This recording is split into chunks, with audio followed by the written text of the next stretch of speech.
Let's try that again. Yeah, we're here, as you can see, but the board is dead. The whole board is dead, and so therefore we are not on the radio. So I guess we should put a tweet out. So we're here. We're up and running. And I tell you what, while we wait for a second, I created a new video yesterday. You'll see this? Sure. This is the Put that tweet out though. I don't know. Yeah, we gotta do that. So in case you missed yesterday, there you go, Preston, you'll be able to see it. In case you missed yesterday, let's bring you a best of from yesterday. Give me just a minute and I will pull this up.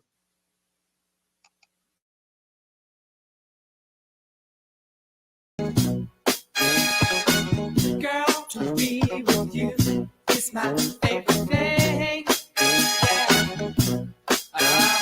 And I can't wait till I see. A little emotional right now. I don't know what happened. I saw the news and I felt like I got blindsided and I was like, why am I feeling this way? Are these emotions? What's happening here? I don't understand. Yeah, hey, Alabama, welcome back. This is what I got. This is what I said to Clemson earlier this year, and I'll say this to Alabama. All you Alabama fans who've been living on the high horse, eating your fine, fancy meals, enjoying college football for the last 17 years, welcome back to the Mike Price era. Welcome back to the Mike Shula era. So are you willing to say it, Bill? This is 6:35 in the morning. Biggest game of his South Carolina tenure. There we go. He in the spirit of transparency, honesty. I told you about my line dancing. I've taken shag lessons. I'm pretty good. I'm not gonna lie. Bill, can you cut a rug? Oh, I'm pretty good.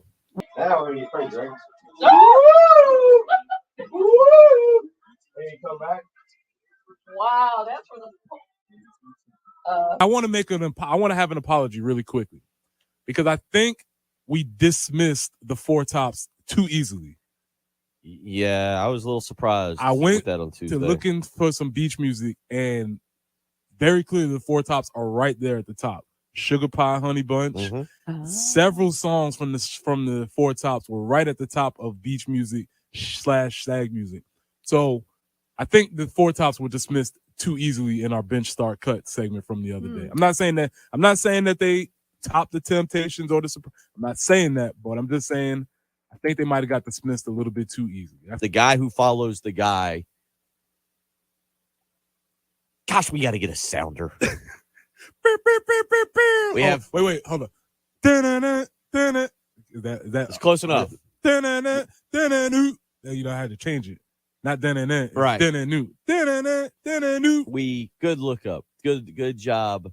We interrupt that serious conversation and keep your beach music coming in. According to ESPN and Adam Schefter, right now, Bill Belichick and the New England Patriots have agreed to mutually part ways. Stop it. We are looking at it on television. So 7:09 a.m.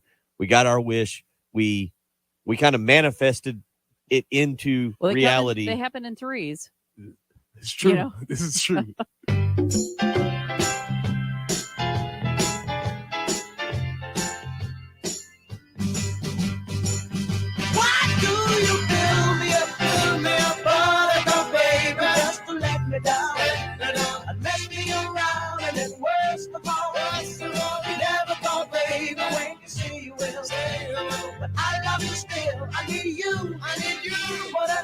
Is it a requirement at Coastal Carolina to be able to shag, to be able to showcase those abilities at some of the athletic functions? Unfortunately, I don't. Fortunately for me, it's not, because I don't know how to shag. I like Don Henley. I like the Eagles, so I listen to those guys quite a bit. You know, when I'm working or just driving or whatever. So, and then a lot of just Christian music, Christian stations. So you know, that's kind of what I listen to for the most part, unless it's game day. I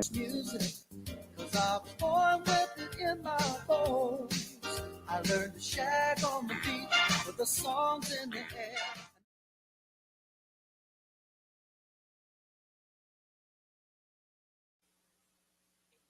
So there you go. There's a little bit of what you missed. That was very good. What you missed yesterday. Yeah, there's. That was. You like that? I enjoyed that. Yeah. Hey, Bill, can you come here?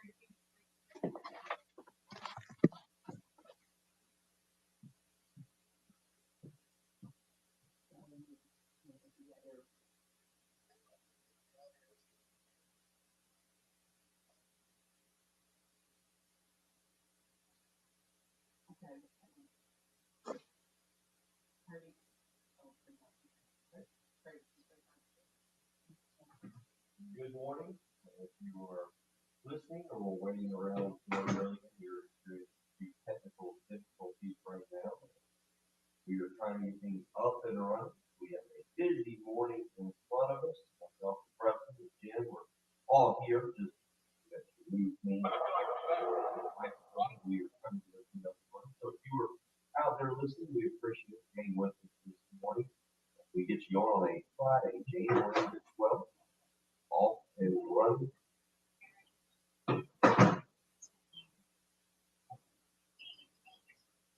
Hopefully you are picking us up a little bit here this morning as we get you going and figure things out here. We are expecting that Joe Moglia along with us around 8:30 this morning, as well as Chris Deering at 7:15 high school highlights of the week, and plenty of other news to get to from yesterday and Lanning. Worley turning down the Alabama job. We've got plenty that we are working to trying to get it all through.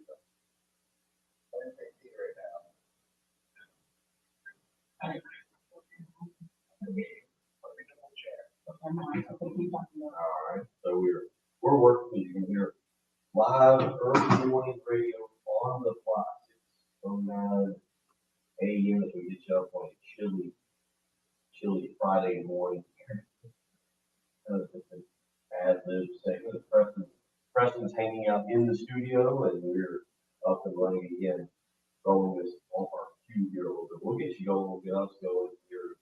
You roll on, check everything back up on the property. Try to remember, stay safe today. Some storms expected later. Your thunderstorms, so remember to stay kind of prepared and ready for that. Again, Bill got a present for us.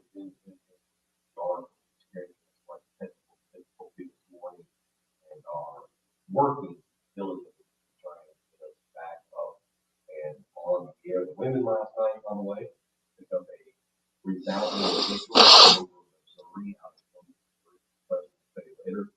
You know, we still do not like 30.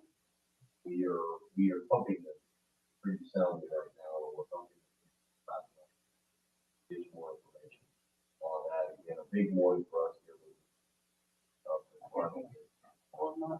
Very hard to try and keep you going with your for us. Look back at CBS radio here.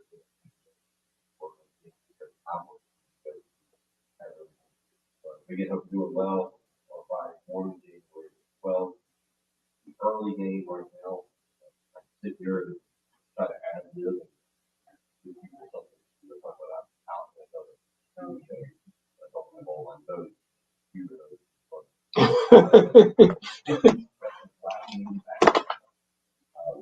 you up and we actually can't do our lives. The early game. That kind of stuff, the early game. A video and it's a one mic setup, so it'd be kind of hard to share a mic. Yeah, it's a little hall.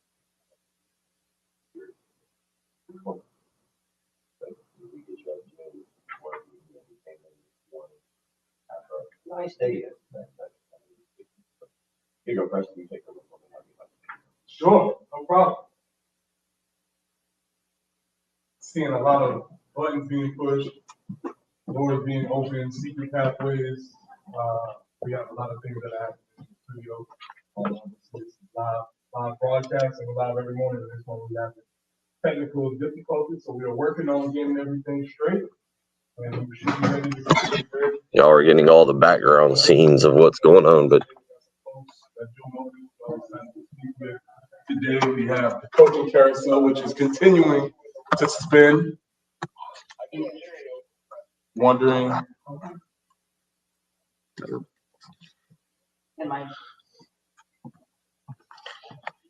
While we work on things, while we try here to work on things and get you, as you can see, kind of a zoo. The background is that our whole board has died. So if you look, you see that whole board there that controls everything is dead. And that is essentially the heart of this thing. So like you see here, this little thing right here is no power.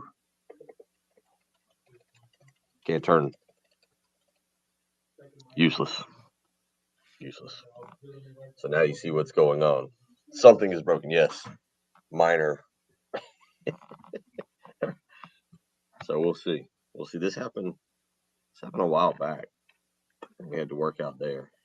So we had to work out in what they call the bullpen. So I tell you what, while we continue to work, let's get you another lovely 107.5 The Game video.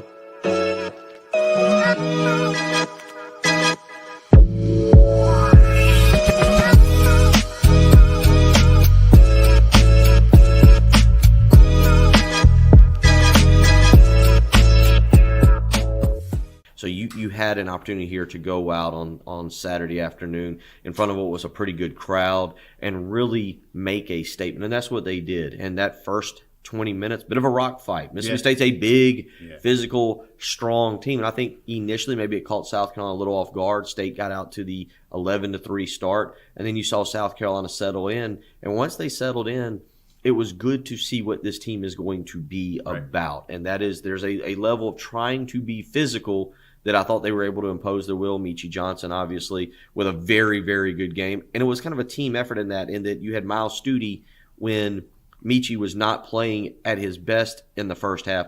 Miles Stute was getting the job done and keeping South Carolina on or in the game. And then you had Michie in the second half, and give a lot of credit in that game as well to guys like Colin Murray Boyles and B.J. Mack. I know a lot of people go, well, B.J. Mack didn't score a lot. Well, you know what he did? He rebounded, and he limited what Mississippi State could do in the post, and that was very important. That was his role in that game, and he played it very well.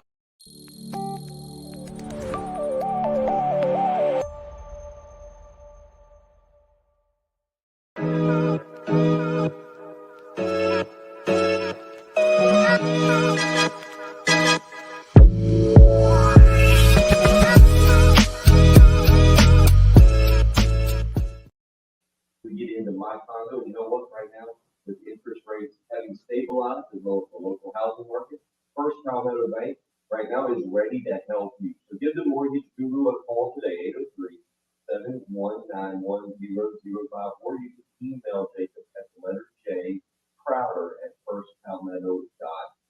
First Palmetto Bank, if you're looking to buy a home, has a fantastic no-nonsense construction loan right now that'll fit your needs. But the new year is bringing change.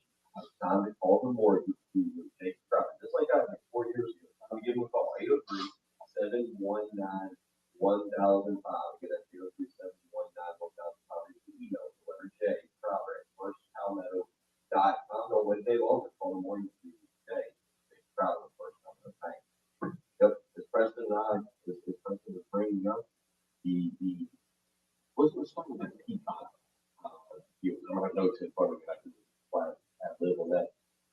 Do you have Peacock? Because I do have Peacock, Bill. This is about to get really awkward, isn't it? It's hard to swing this mic around back and forth. It is. I'm kind of excited. Number one, it's a great game. Chiefs and Dolphins. But do you like this setup where games go strictly to streaming? Well, Bill, this is the future. The NFL is just testing the waters right now. They're just seeing what the ratings are going to be. Of course, there's going to be a little resistance. There's going to be some folks who decide that they don't want to do Peacock and that they don't want to pay for the playoffs. But the NFL knows you. They know us. They know us. We will pay. Mark my words. It's not just mine, but all the business stuff that I read and I listen to. the Super Bowl will be behind a paywall within, I would say, 5 to 7 years. Ooh. 5 to 7 years, the Super Bowl will be behind a paywall. Whenever ABC gets the rights, whenever any of the streaming service gets the rights. So they're just testing the water right here. The NFL is seeing if we're going to do it. There will be some resistance, but we're all caved because we always do. And football always wins, and we just can't do enough without football. This is the beginning of them moving these things behind paywalls into streaming services. I don't know if it goes behind a paywall that quickly. That seems kind of excessive. But Gotta take. Hit us up on the Firehouse Subs text line. Firehouse Subs, founded by firemen. 803-404-6100. On your home of the Gamecocks. 1075 The Game.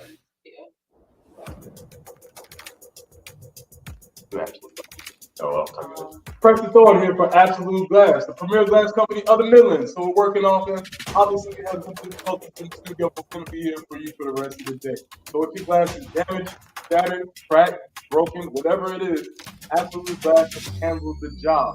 They'll come out to your location, replace your glass, and they'll take care of it for you, usually for free.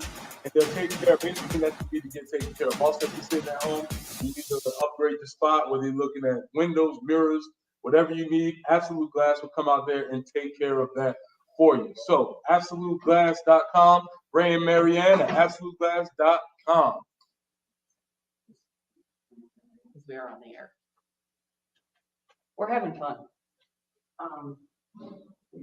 We are told that we are still on air. I think Preston and I are trying to figure out how to handle the microphone situation as we sit a little bit closer. Woo! Sit a little bit closer than we normally would care to, but we are told we are on air, so we're just going to continue on. But going back to the playoff game Saturday night, it is streaming exclusively on Peacock. Now I have Peacock. I bought it for Premier League. As well as a couple other things. They actually have, the NBC shows, things of that nature. Let me ask this: what streaming services do you have, and how often do you watch them? Bill, I have no clue what streaming services I have. I think I might have had Hulu at one point. Maybe I had Peacock. I've talked about this before. ESPN Plus just hits my bank account every month. I'm like, oh, I forgot I even had that. Netflix.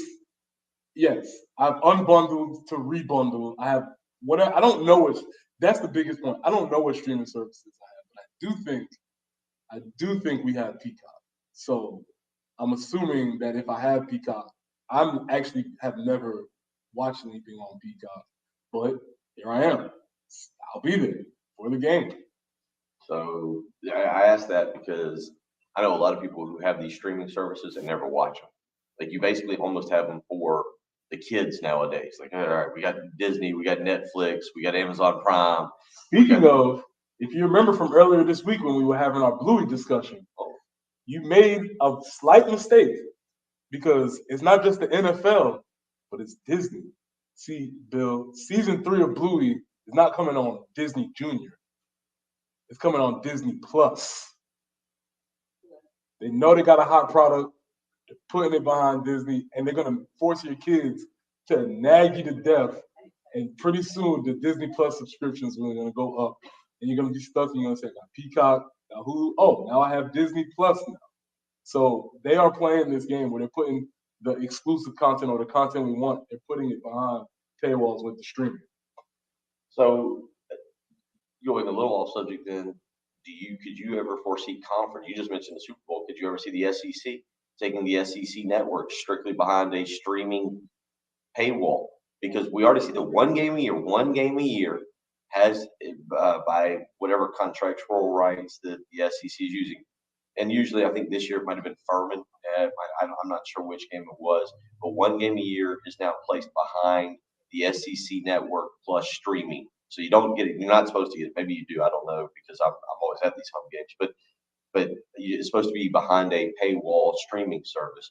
So the question would be, how much are you willing to pay? How much could ESPN profit off of just a streaming paywall? Peacock has already started to do this with Big Ten games.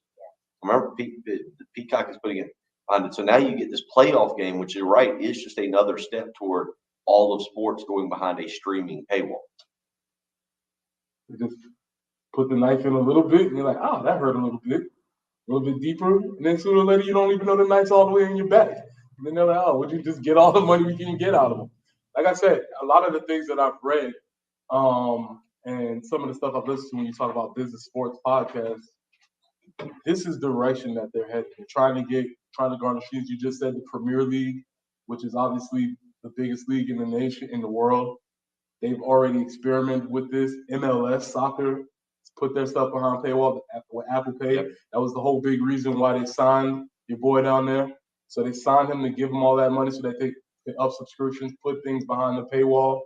We've seen baseball go to Apple Pay. This is the movement of what's happening with sports broadcast. The NFL is just such in the catbird position that I don't know if you saw the statistic the other day. Out of the top 100 broadcasts over the past year, the NFL had 97 of them as far as ratings were concerned. There's a whole other conversation of what the ratings mean. But the NFL is in a spot where we know we're going to watch the NFL. And they have an opportunity to maximize their product. And that's what we do. I would give out the phone number right here and tell you if you want to weigh in, but we're not able to take phone calls. So you just have to listen this morning. Shout out to you when you're out there. Please respect it. Thank you. If you have a hot take and you were ready to give it, unfortunately, right now we are experiencing. If you're just tuning in, we're experiencing some technical difficulties, and Preston and I are in a backup to the backup microphone right now, working together here to give you a little bit of content this morning. We'll get some things up and going here. We're hoping to have Chris Deering around 7:15 this morning, and then Joe Moglia around 8:30 if we can get things fixed. But we're at least giving you some content, so we'll continue coming along. Now, Preston mentioned here the coaching carousel keeps spinning. What do you got there on the coaching carousel? Well, I mean, we can start locally. I mean, I don't know if there was a smoke signal sent up from Bernie's, whatever the case was, but I believe there is a new coach in town. Is that correct?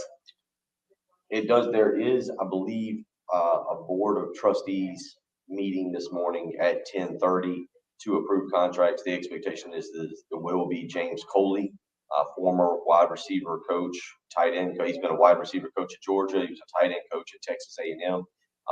There were reports out there. Brandon Marcello of 24/7 Sports putting out. This is where it gets a little interesting as to maybe we'll get some information later today, but Brandon Marcello, again, a reporter of 24/7 Sports, reporting that James Coley is being hired to coach the wide receivers, which then raises the question, okay, is Justin Stepp maybe sliding to tight ends coach? Is there something going on with Justin Stepp that we don't know about? You hope to have more information on that. Obviously, still a running back coach position to be filled as well. So right now, you know that there's two positions on the coaching staff open. But this report from 24/7 Sports suggesting that James Coley taking over the wide receiver position, where does that leave Justin Stepp? Well, this gives me a chance to give my three favorite words. I told you so. Earlier this week, I said that essentially running back, wide receiver, tight end, those are all interchangeable positions. The reason you hire those positions is because they're bringing a plus to the roster or the staff, whether that's recruiting, relationships, maybe the scheme-wise. Those three guys are essentially can coach any of those positions. Not saying that they are expendable because one of them might have specific value for an organization, but those are things that they are needed in the program. Now here, it's like Pavlov's dogs. You know, when I hear the break music, my mouth started watering. I was ready to get off a take here. So, Bill, do you have anything that you want to do, or are we going to continue? I think we continue. All right, cool. Give your hot take. Yeah, so it's not a hot take. If you're a wide receiver coach, if you're a tight end coach, you're a running back coach, you all the same thing. There's not that much, I don't want to say not much expertise, but those things can be interchangeable. So when you hear about a coach that's coming in and another coach is moving to tight end, I don't know what that means within the staff, but all of those guys can coach whatever those positions are.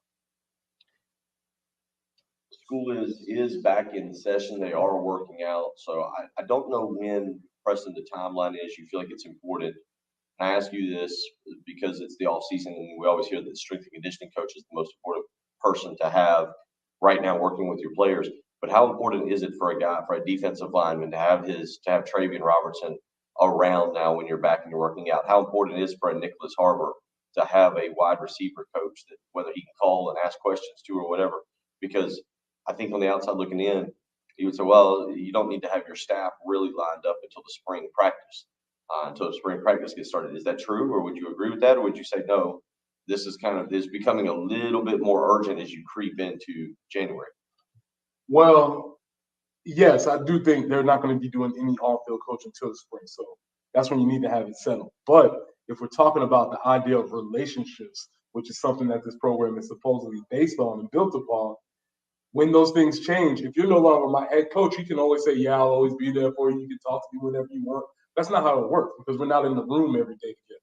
And so our relationship, because you switch from wide receiver to tight end, is automatically going to be in a different way. Sure, we can still talk. Sure, we're still going to see each other in the hallway. Broadcasting live from the Herndon Chevrolet Studios. This is 107.5 The Game. A great selection of new Chevys is available now at Herndon Chevrolet. The lot is packed with inventory and more is on the way. So hit your hometown Chevy dealer today. Stop by or shop online today and see why Herndon Chevrolet makes you smile. What you're talking about. Sponsored by Love Chevrolet. You must have been really good this year because your present is present at Love Chevy. The lot is brimming with vehicles for you to touch, feel, and experience for yourself. Hop in and drive yours home today. I-26 in Harbison and at lovechevy.com. Now, Find new roads. Harris Public House in Lexington is a warm and welcoming celebration of community, food, music, and fun. Find comfort in language classics like fish and chips or bangers and mash, alongside the best of regional American comfort foods and a wide selection of beer, wine, and liquor served in a warm, traditional Irish. On the specific teams. This is what's on the screen, and we got that. And then So Harris Public House or Harris Bakery Cafe, your people are here. Looking forward to your arrival. Looking to get the most out of your next visit to a Harris Public House and O'Harris Bakery and Cafe? We've got great news. O'Harris Public House is the sweet deal of the week. Get a $50 gift certificate for just $25. Log on to 1075thegame.com. Beginning this Friday at 9 a.m. to get your $50 gift certificate. We're not talking as much. That coach also changes the coach's relationship to the player because coaches are inherently territorial. So if I'm coaching the wide receivers, I used to coach the wide receivers. I can't go over there and correct you during your drills because that's that coach. I can't say anything to you because that coach is supposed to say anything. So I don't know. We'll see how it works. I'm really curious to see how that works. I'm always interested to see how it is when people get changed from position to positions to see how the players and the coaches respond.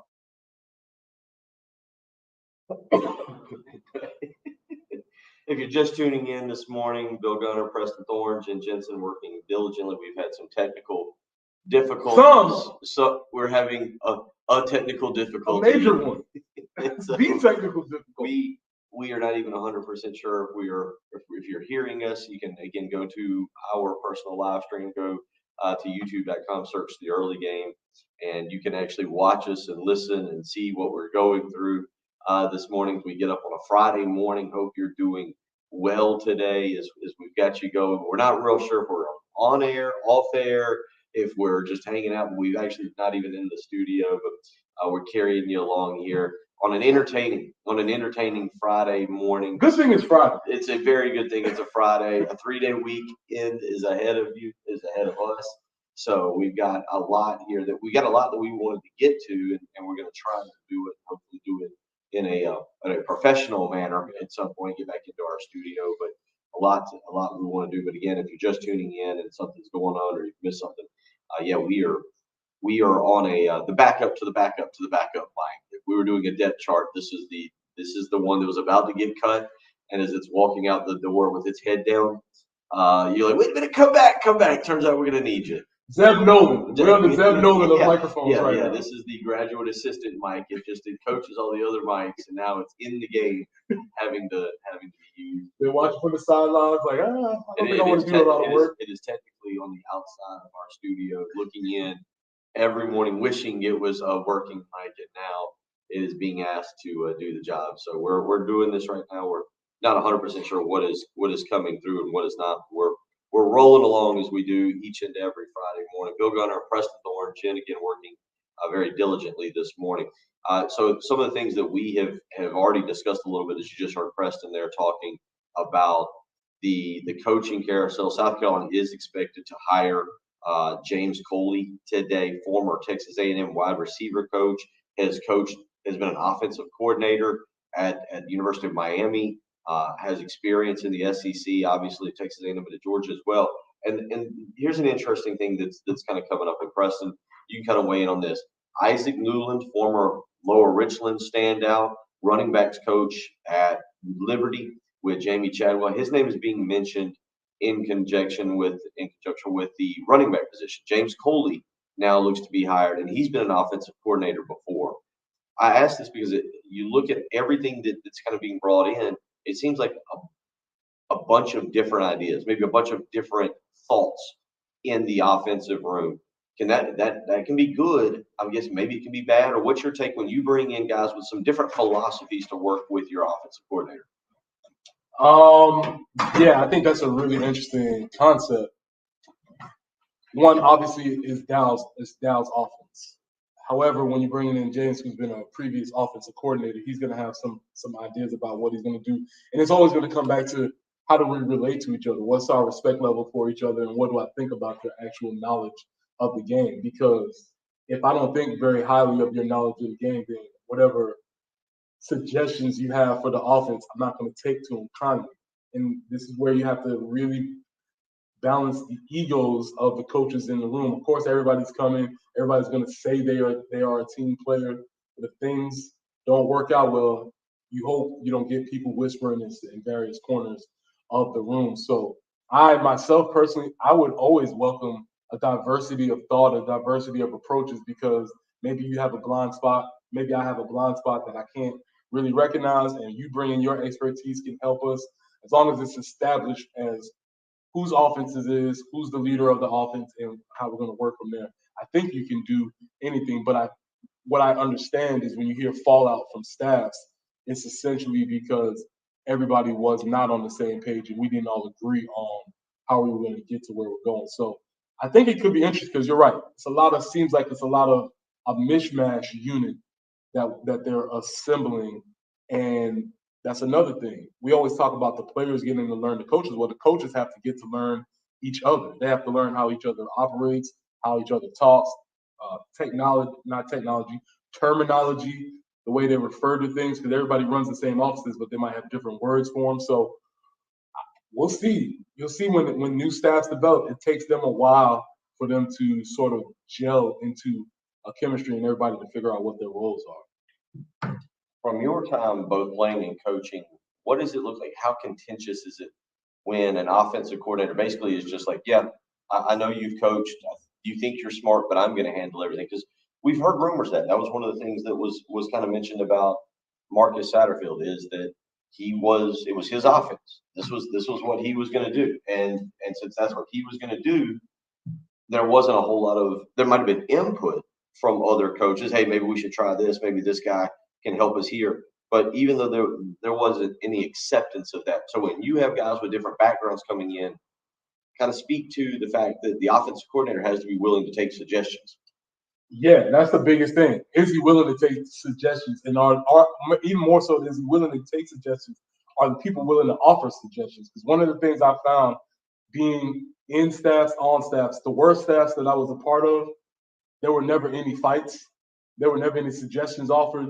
Maybe the coordinator would say something and everybody would just nod and shake their head and say yes. And then as soon as the meeting broke, you go in your individual corners and talk trash about the game plan. And you say to each other, oh, that's never going to work. This is stupid. Why are we doing this? I'm sure many of you may experience that in your jobs. The best staffs I've been part of, there was some confrontation in the rooms. There was some discussion of ideas. There was some challenging of thought. And everybody walked out of those rooms, even if it wasn't your idea, everybody got to a point where they understood the concepts of where they were going. So it seems as if from the reporting and what we've heard about the Marcus Satterfield rooms was it was his way or the highway.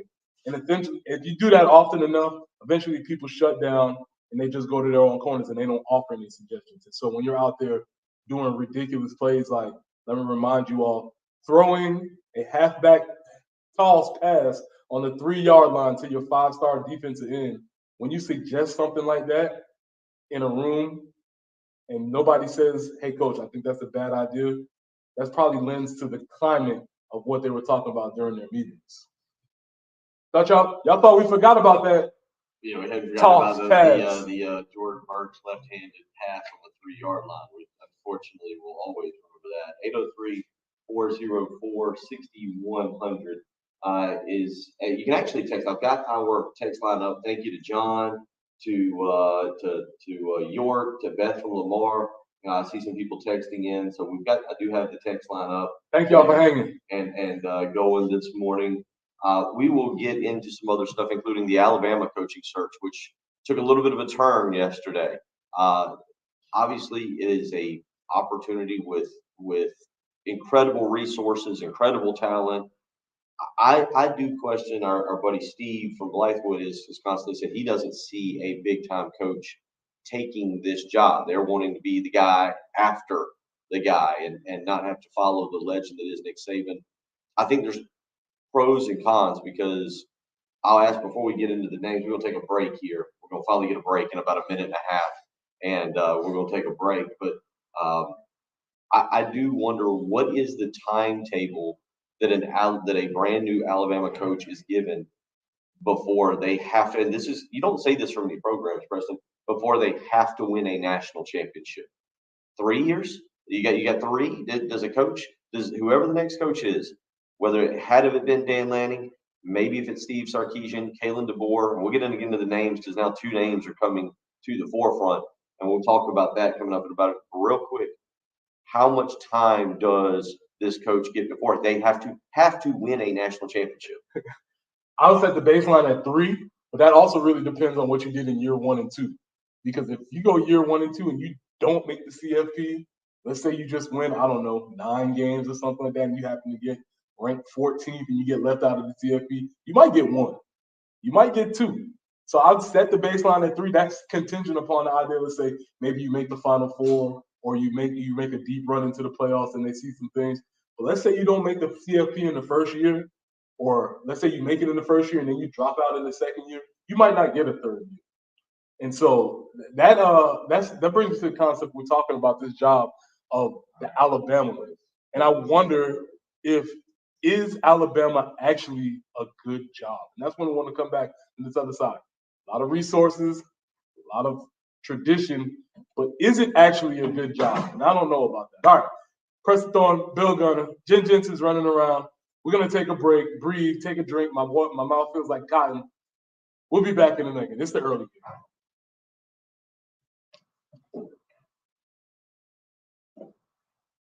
Good times, man. That almost covers the whole Palmetto State. In Columbia, 107.5 The Game. Also heard on 100.3 The Game in Myrtle Beach and 100.5 The Game in Florence.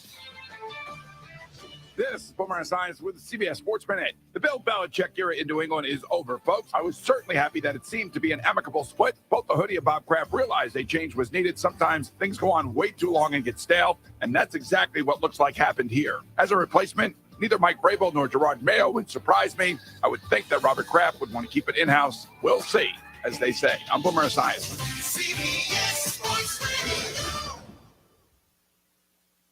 Texting enrolls you in a recurring automated marketing text messages. Consent not required to purchase. Message and data rates may apply. The team's looking good this season. I think so. Man, I miss playing football. Being young with unlimited energy to burn. Ever since I turned 40, I just can't find that fire I used to have. Think it could be lower testosterone? What do you mean? All guys lose their edge when they turn 40. The body has less testosterone. That's why I take Nugenix Total T. I've heard about Nugenix. That really works? Since I started taking Nugenix, I'm lifting like when we played for Coach Carter. I feel more energized at work. It's even spiced up things between me and the missus. Are they still giving out complimentary bottles for people to try? Yep, send a text. It's that easy. Text POWER to 42424 store right now for your complimentary bottle of Nugenix Total T. It's the #1 selling testosterone boosting brand at GNC and Walmart. Do it now and they'll also send you a bottle of Nugenix Thermo X, their newest, most powerful fat burner ever, absolutely free. Text DOWER to 42424. That's power to 42424. These statements have not been evaluated by the FDA. This product is not intended to diagnose. All right, let me give you another video here. Let's go back to yesterday. A best of, in case you missed yesterday. We'll continue to work here. But here is a best of, in case you missed anything from yesterday's show. Girl, to be with you is my favorite thing. Yeah. And I can't wait till I see. A little emotional I now. don't know what happened. I saw the news and I felt like I got blindsided, and I was like, why am I feeling this way? Are these emotions? What's happening here? I don't understand. Yeah, hey, Alabama, welcome back. This is what I got. This is what I said to Clemson earlier this year, and I'll say this to Alabama. All you Alabama fans who've been living on the high horse, eating your fine, fancy meals, enjoying college football for the last 17 years, welcome back to the Mike Price era. Welcome back to the Mike Shula era. So are you willing to say it, Bill? This is 6:35 in the morning. Biggest game of his South Carolina tenure. There we go. He in the spirit of transparency, honesty. I told you about my line dancing. I've taken Shag lessons. I'm pretty good. I'm not gonna lie. Bill, can you cut a rug? Oh, I'm pretty good. Now we're crazy, right? Come back. Wow, that's for the. I want to have an apology really quickly, because I think we dismissed the Four Tops too easily. Yeah, I was a little surprised. I went with that on Tuesday. to looking for some beach music, and very clearly the Four Tops are right there at the top. Sugar Pie Honey Bunch. Mm-hmm. Several songs from the Four Tops were right at the top of beach music / stag music. So I think the Four Tops were dismissed too easily in our bench start cut segment from the other day. I'm not saying that they topped the Temptations or I'm not saying that, but I'm just saying I think they might have got dismissed a little bit too easily. The guy who follows the guy. Gosh, we got to get a sounder. We have. Wait, hold on. Is that it's close enough. You know, I had to change it. Not right. We good look up. Good job. We interrupt that serious conversation and keep your beach music coming in. According to ESPN and Adam Schefter, right now, Bill Belichick and the New England Patriots have agreed to mutually part ways. Stop it. We were looking at it on television. So 7:09 a.m. We got our Swinging right into each other, and I'm on a mic right now.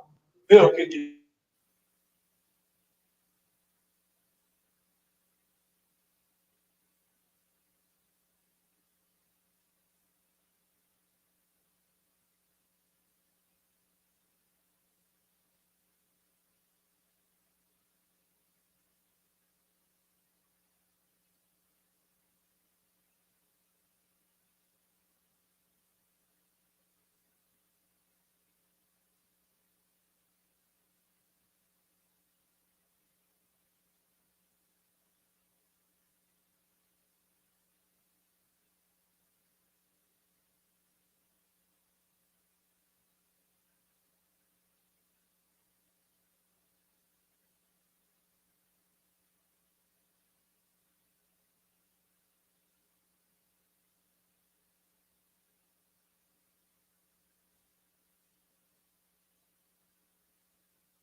wanting to be in the best spot? Do you want to make plays? Do you want to be in the SEC? Do you want to be the person that can go out here and play in front of 80,000 people?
1075 The Game. Broadcasting live from the Herndon Chevrolet Studios. Discover Herndon Certified, Herndon Chevrolet's premier used car warranty. Shop with complete confidence knowing Herndon Chevrolet has got you covered. Stop by or shop online today and see why Herndon Chevrolet makes you smile.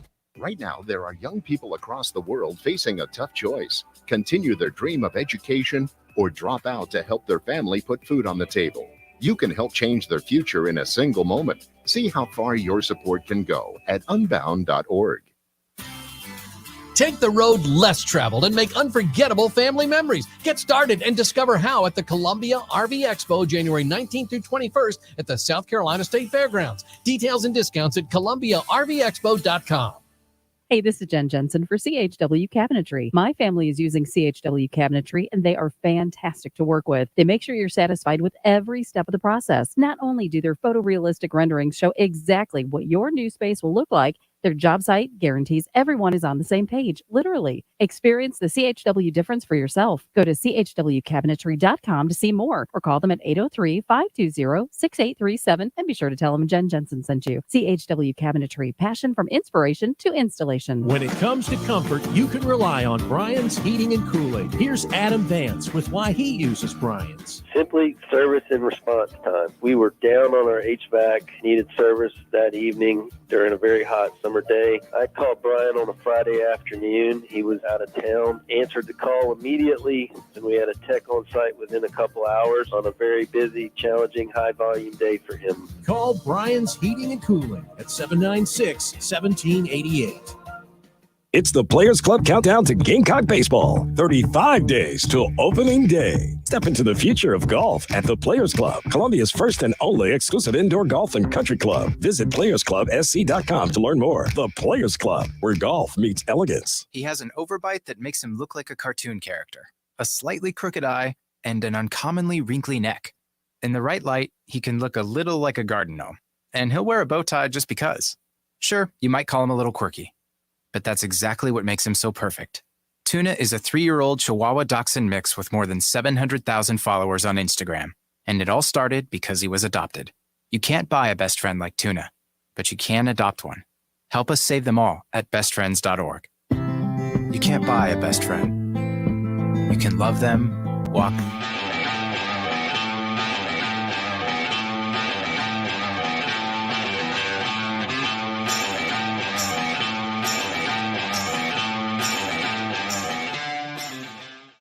Seconds. One, a three-quarter court shot is short, and Carolina wins it.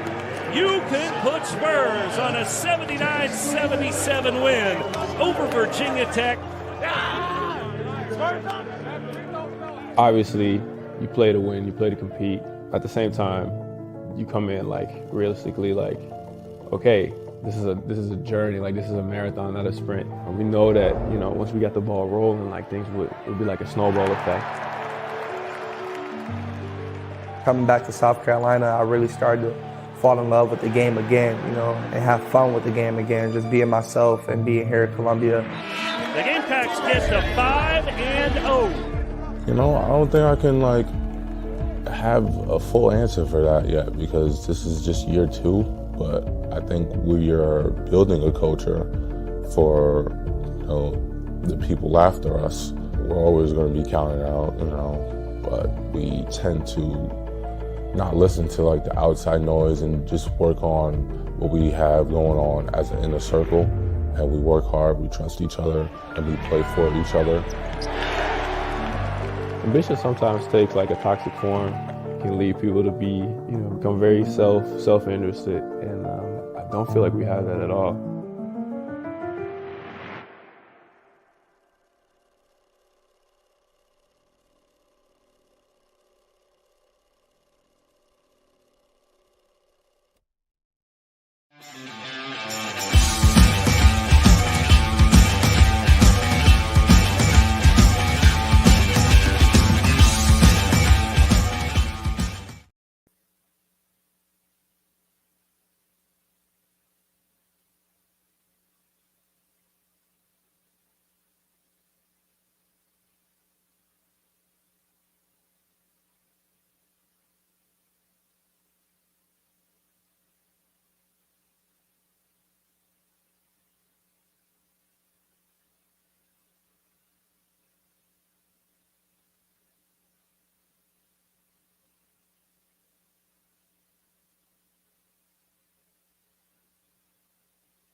Alabama is the premier job.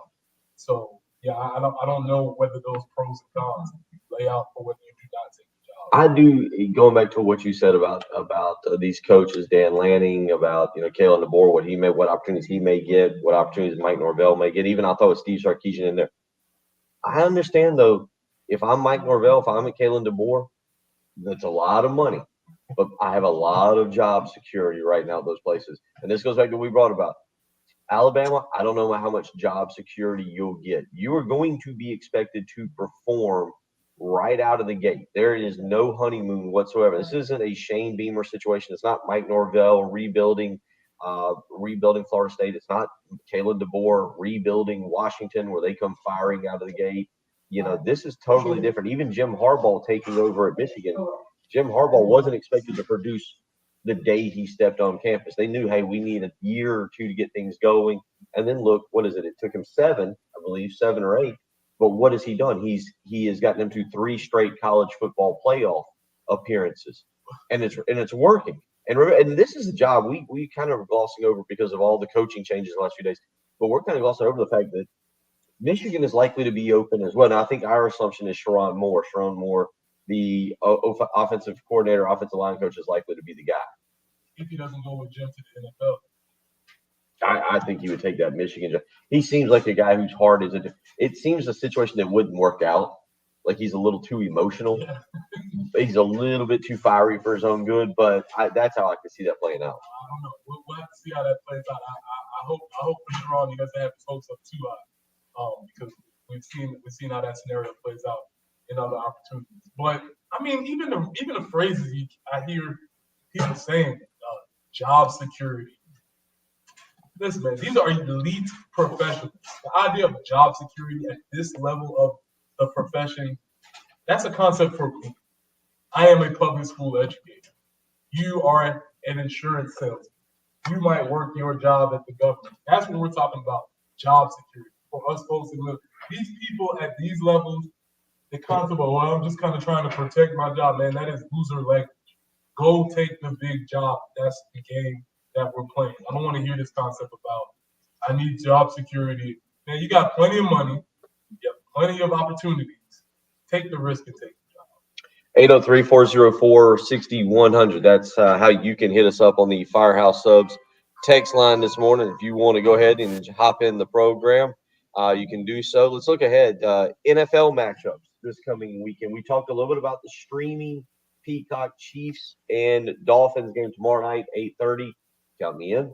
I'll be tuned in. I'll be ready to watch. That's going to be a good game. And that's where I'm kind of going with this first, is just looking at some of these matchups this weekend, Preston. Let's start with that the Chiefs-Dolphins game. Is America pulling for the Dolphins? Have we had enough of Taylor Swift and Brittany Mahomes and Travis Kelce and Patrick Mahomes crying and yelling on the sideline? And Andy Reid, by the way, is becoming your guy. You mentioned Andy Reid now is just your old ball coach. But are we all, is America become united, except for the state of Kansas, I guess? Are we united in pulling against the Chiefs now? You might be on to something. You can go so quick from being America's sweetheart to the pariah very quickly. I think it's just overexposure, but also just because they're not as good as they were.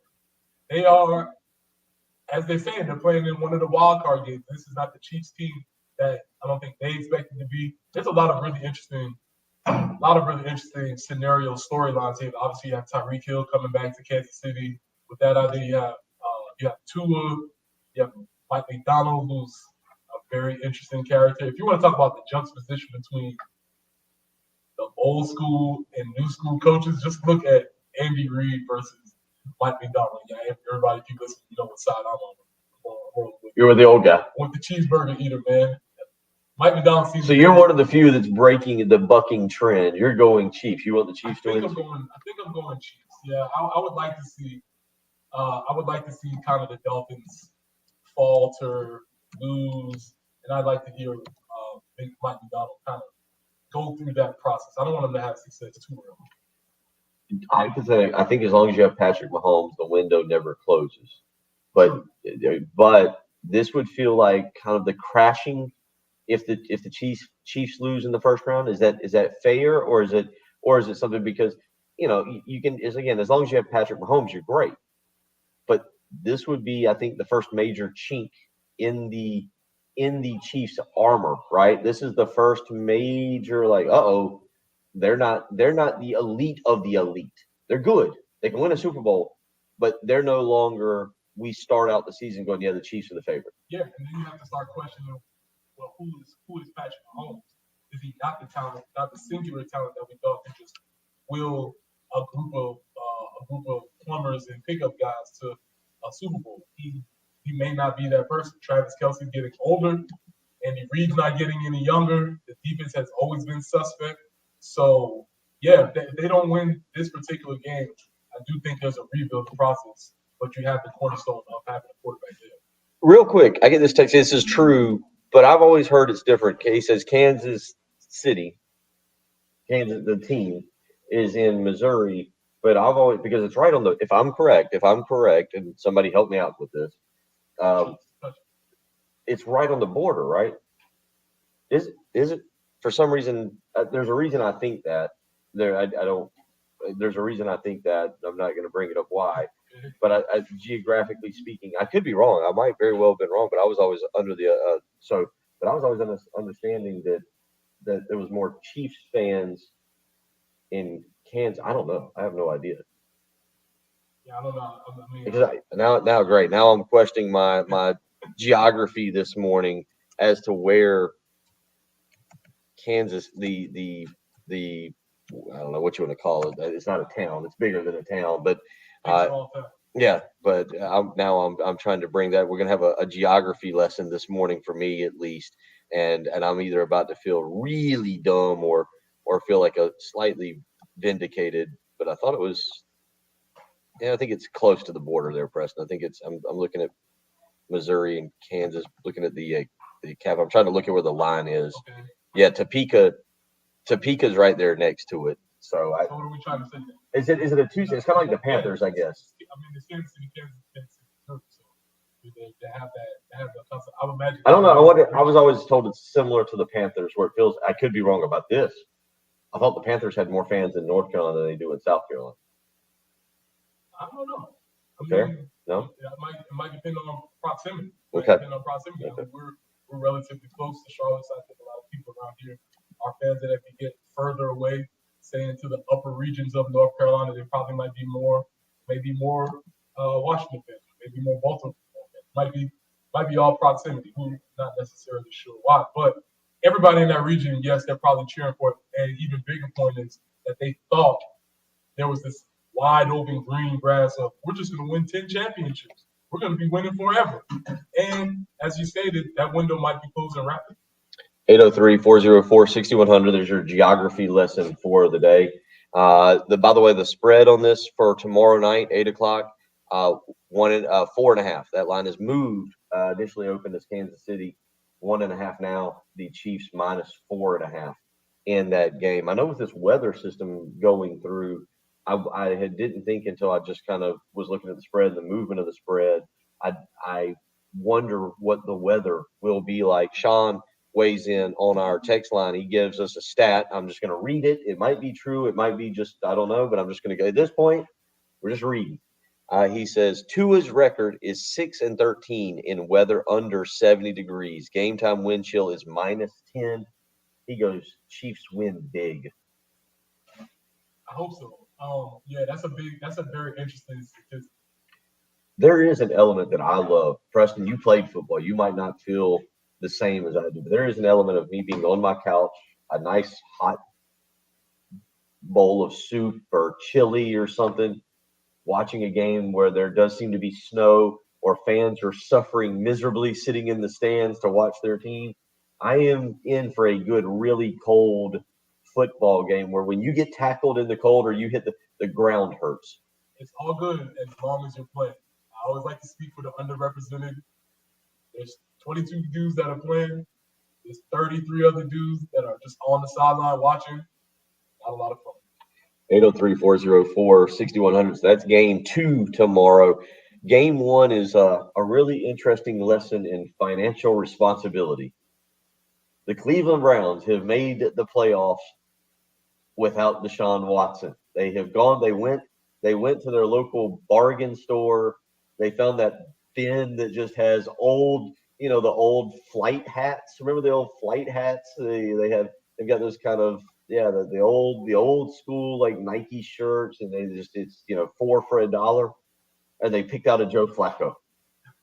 That's a great way to put it. That's a great way to put it. And somebody's walking around like, hey man, I got this Deshaun Watson over here, and they're like, my Joe Flacco's working even better. Yeah. What you mean? He's like, I paid all this money for this Deshaun Watson. You mean to tell me you're just gonna bring your Joe Flacco over here and work better than mine is? Like, yes. 803-404-6100. We got to hit a break, but I'll leave you with this analogy. Deshaun is the extremely expensive pair of Nikes that you've got. Joe Flacco is your dad's Velcro shoes, and the Velcros are doing it right now. 803-404-6100. I am told we should hit a break to keep this train moving.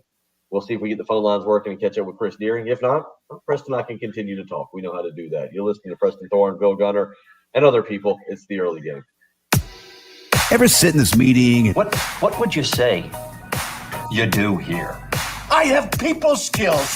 I am good at dealing with people. Can't you understand it? Think to yourself, man, I'd rather be listening to the game. You're listening to Bill Gunner, Preston Thorne, Jen Jensen. It's the early game. Well, just go to iTunes or Google Play and download our app on all of your devices, and you'll never be with.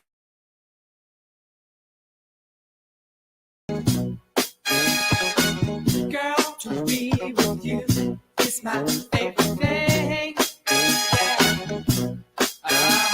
And I can't wait till I see. A little emotional right now. I don't know what happened. I saw the news and I felt like I got blindsided, and I was like, why am I feeling this way? Are these emotions? What's happening here? I don't understand. Yeah, hey, Alabama, welcome back. This is what I got. This is what I said to Clemson earlier this year, and I'll say this to Alabama. All you Alabama fans who've been living on the high horse, eating your fine, fancy meals, enjoying college football for the last 17 years, welcome back to the Mike Price era. Welcome back to the Mike Shula era. So are you willing to say it, Bill? This is 6:35 in the morning. Biggest game of his South Carolina tenure.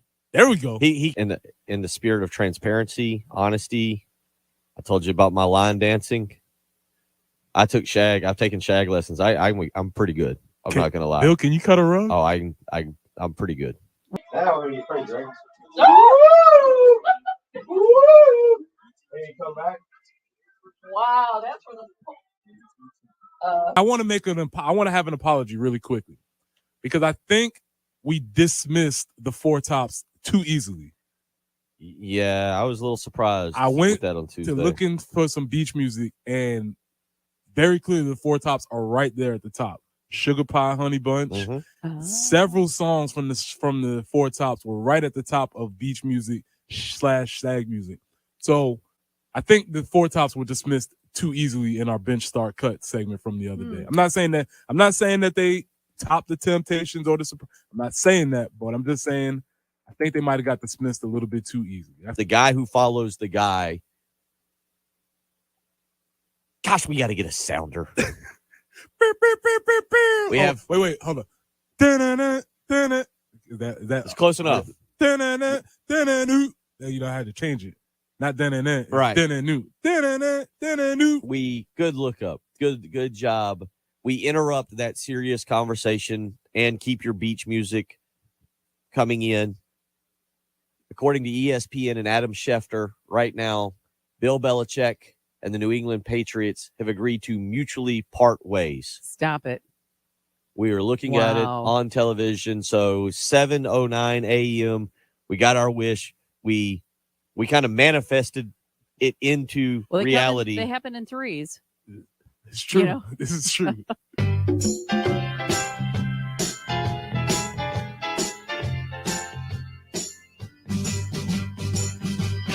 do you fill me up, buttercup, baby, just to let me down? And mess me around, and then worst of all, you never thought, baby,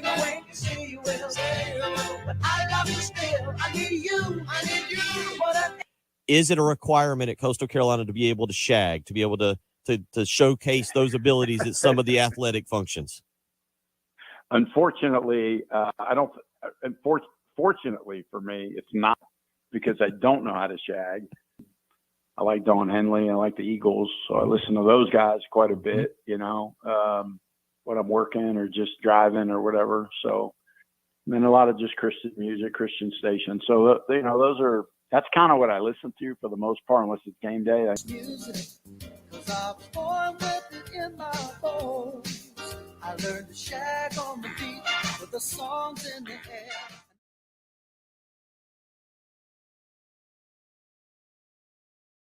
Charwood Golf Club has a great 18-hole layout that'll challenge you and your buddies and give you a great experience. So call today, 803-755-2000, and book that tee time. WIS-TV First Alert Traffic is sponsored by Wetzel's Automotive in West Columbia. Wetzel'sAuto.com.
The Early Game with Bill Gunter. Former Gamecock Preston Thorne. And Jen Jensen, your home of the Gamecocks in Columbia. 107.5 The Game.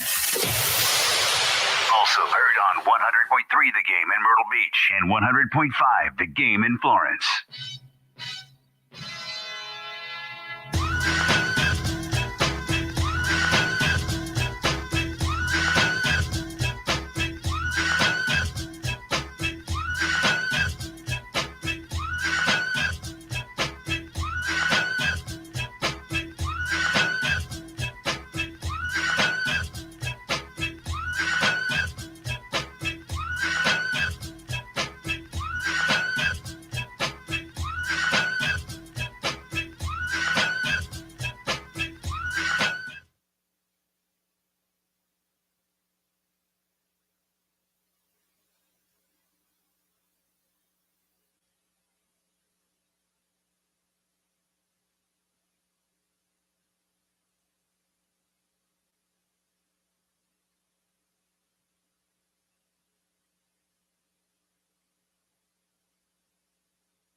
who's tight ends, what's going to be those conversations going to be like, all types of things are happening within the staff. And so this is part of rearranging and redoing the staff that Shane obviously felt it was time for some changes. It'll be, again, interesting to see how the offense looks in 2024, Lenora Sellers, and how he impacts what Dow Loggins calls Preston Thorne. And then you add in, again, these other guys, and we don't know who the running back coach will end up being at this point in time. We assume we don't. I don't know. The Board of Trustees, again, expected, I think, to meet later today at about 10:30 to ratify some contracts, some football coaching contracts. So we'll see how that kind of comes down the pipe. But at least at this time, we assume it to be only James Coley. I guess it could be another running backs coach, and you could have your staff in place. But you look across now, the coaching carousel, Preston Thorne, and we've got it a little bit here. How else do you see this coaching carousel starting to play out? I think it all waits on what the big domino is when Alabama makes their call. They pick their person, or their person picks their job. From there, that's when you're going to start to see the fallout. And I would say it's not just going to be head coaches that are going to be moving. It's going to be position coaches. It's going to be coordinators. It's going to be assistants. It's going to be all these different various pieces. So once this big domino drops, which I'm assuming that's already in place, maybe we'll get some news of that today. That's when you'll start to see the fallout start to happen. And I would venture to say that there probably won't be many schools that won't be affected by the fallout after Alabama hires their head coach. I want to go back because we haven't brought this up this morning. As you've been listening anywhere and you've kind of understood what Preston and I are dealing with and going through, it's been a wild and wacky morning here at the 107.5 The Game studios. We appreciate all of y'all hanging with us best you can.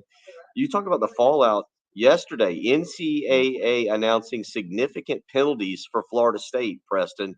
2 years probation and disassociating with its NIL collective for 1 season for violating rules on using name, image, likeness offers as a recruiting inducement. Did I say that correctly? I think you did. Excellent. Thank you. I'll take you're the, as you said, public educator. So anybody that wants to argue with that, you can take it up with @CoachPTweets. And in addition to disassociating with the NIL collective for a season and 2 years probation, Florida State assistant coach Alex Atkins was suspended for 3 games for his involvement. The university must also disassociate with a specific booster for 3 years. The penalties mark the first time the NCAA has severed the relationship between a school and its NIL collective as part of the infractions case.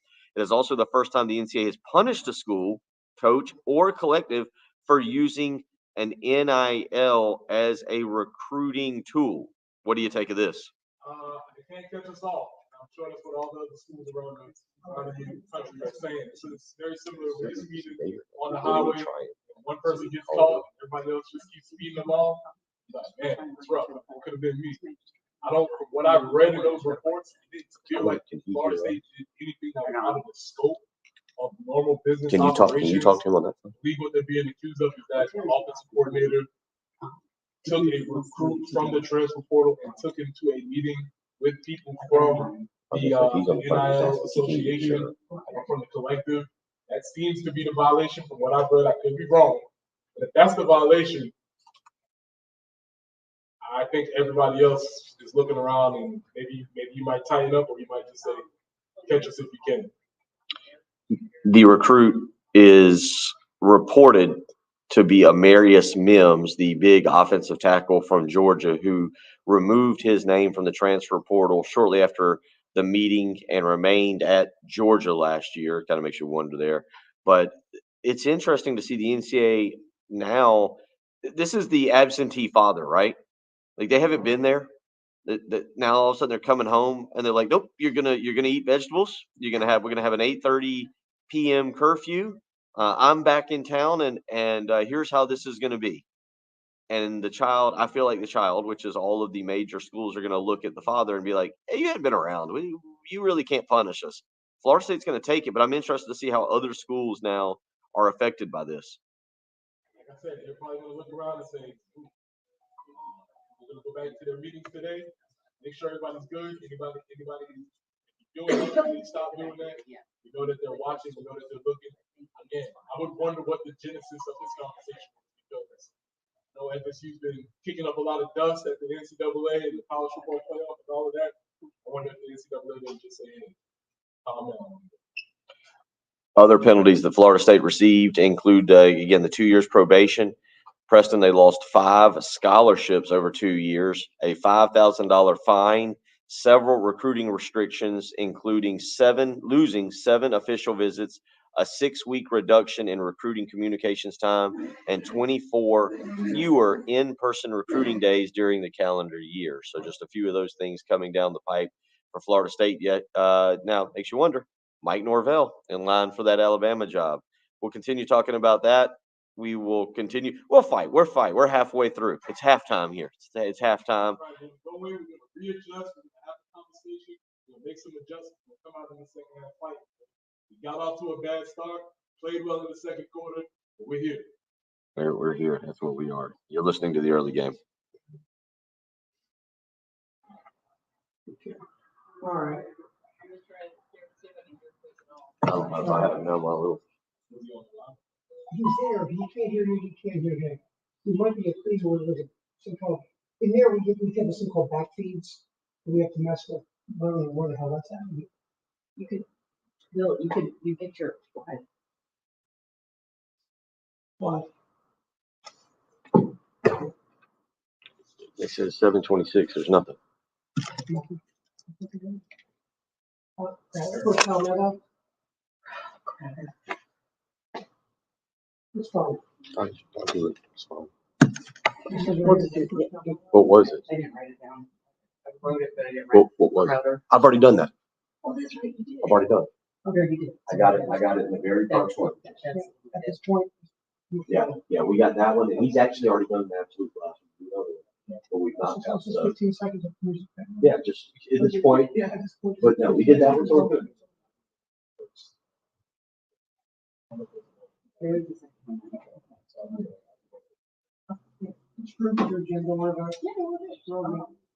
know what? I love that music better than Yeah, that's a good one. hang in there, brother. Doing good, my man. Deering says whatever he was hearing was a national show, and then it went silent, and then he heard coughing. There was ESPN. I'm guessing what he heard. And then. Okay, hold on. I think.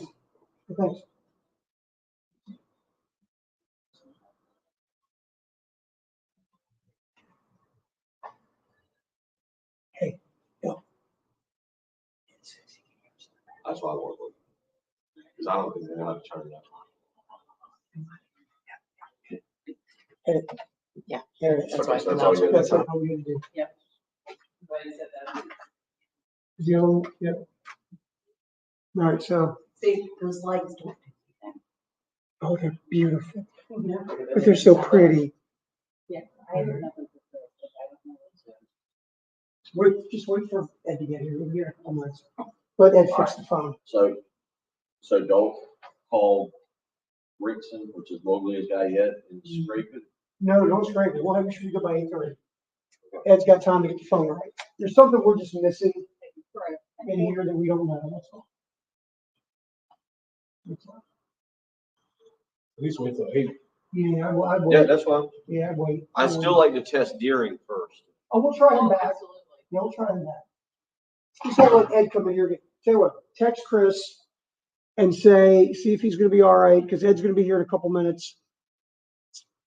And we'll get the phone going, and we can get we should be able to still get Deering on. So tell him to hang tight. Okay? Tell him I to just told him I'm asking if he's good at 8 a.m. Yeah.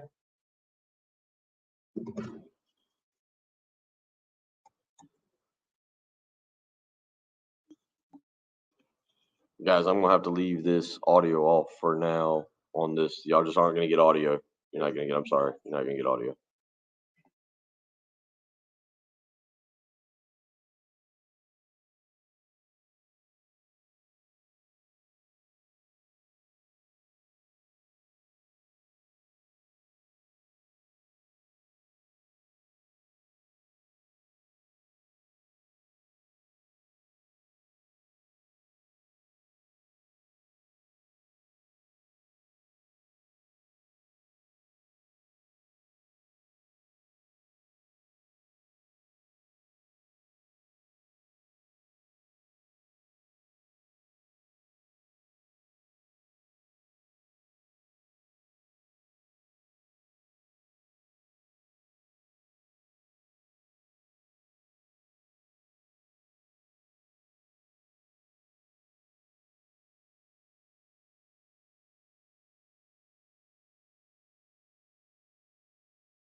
not the studio. We've taken over the whole, to make this work, we're taking over the whole building, Preston Thorne, and we're having a good time and doing it as well as we roll along.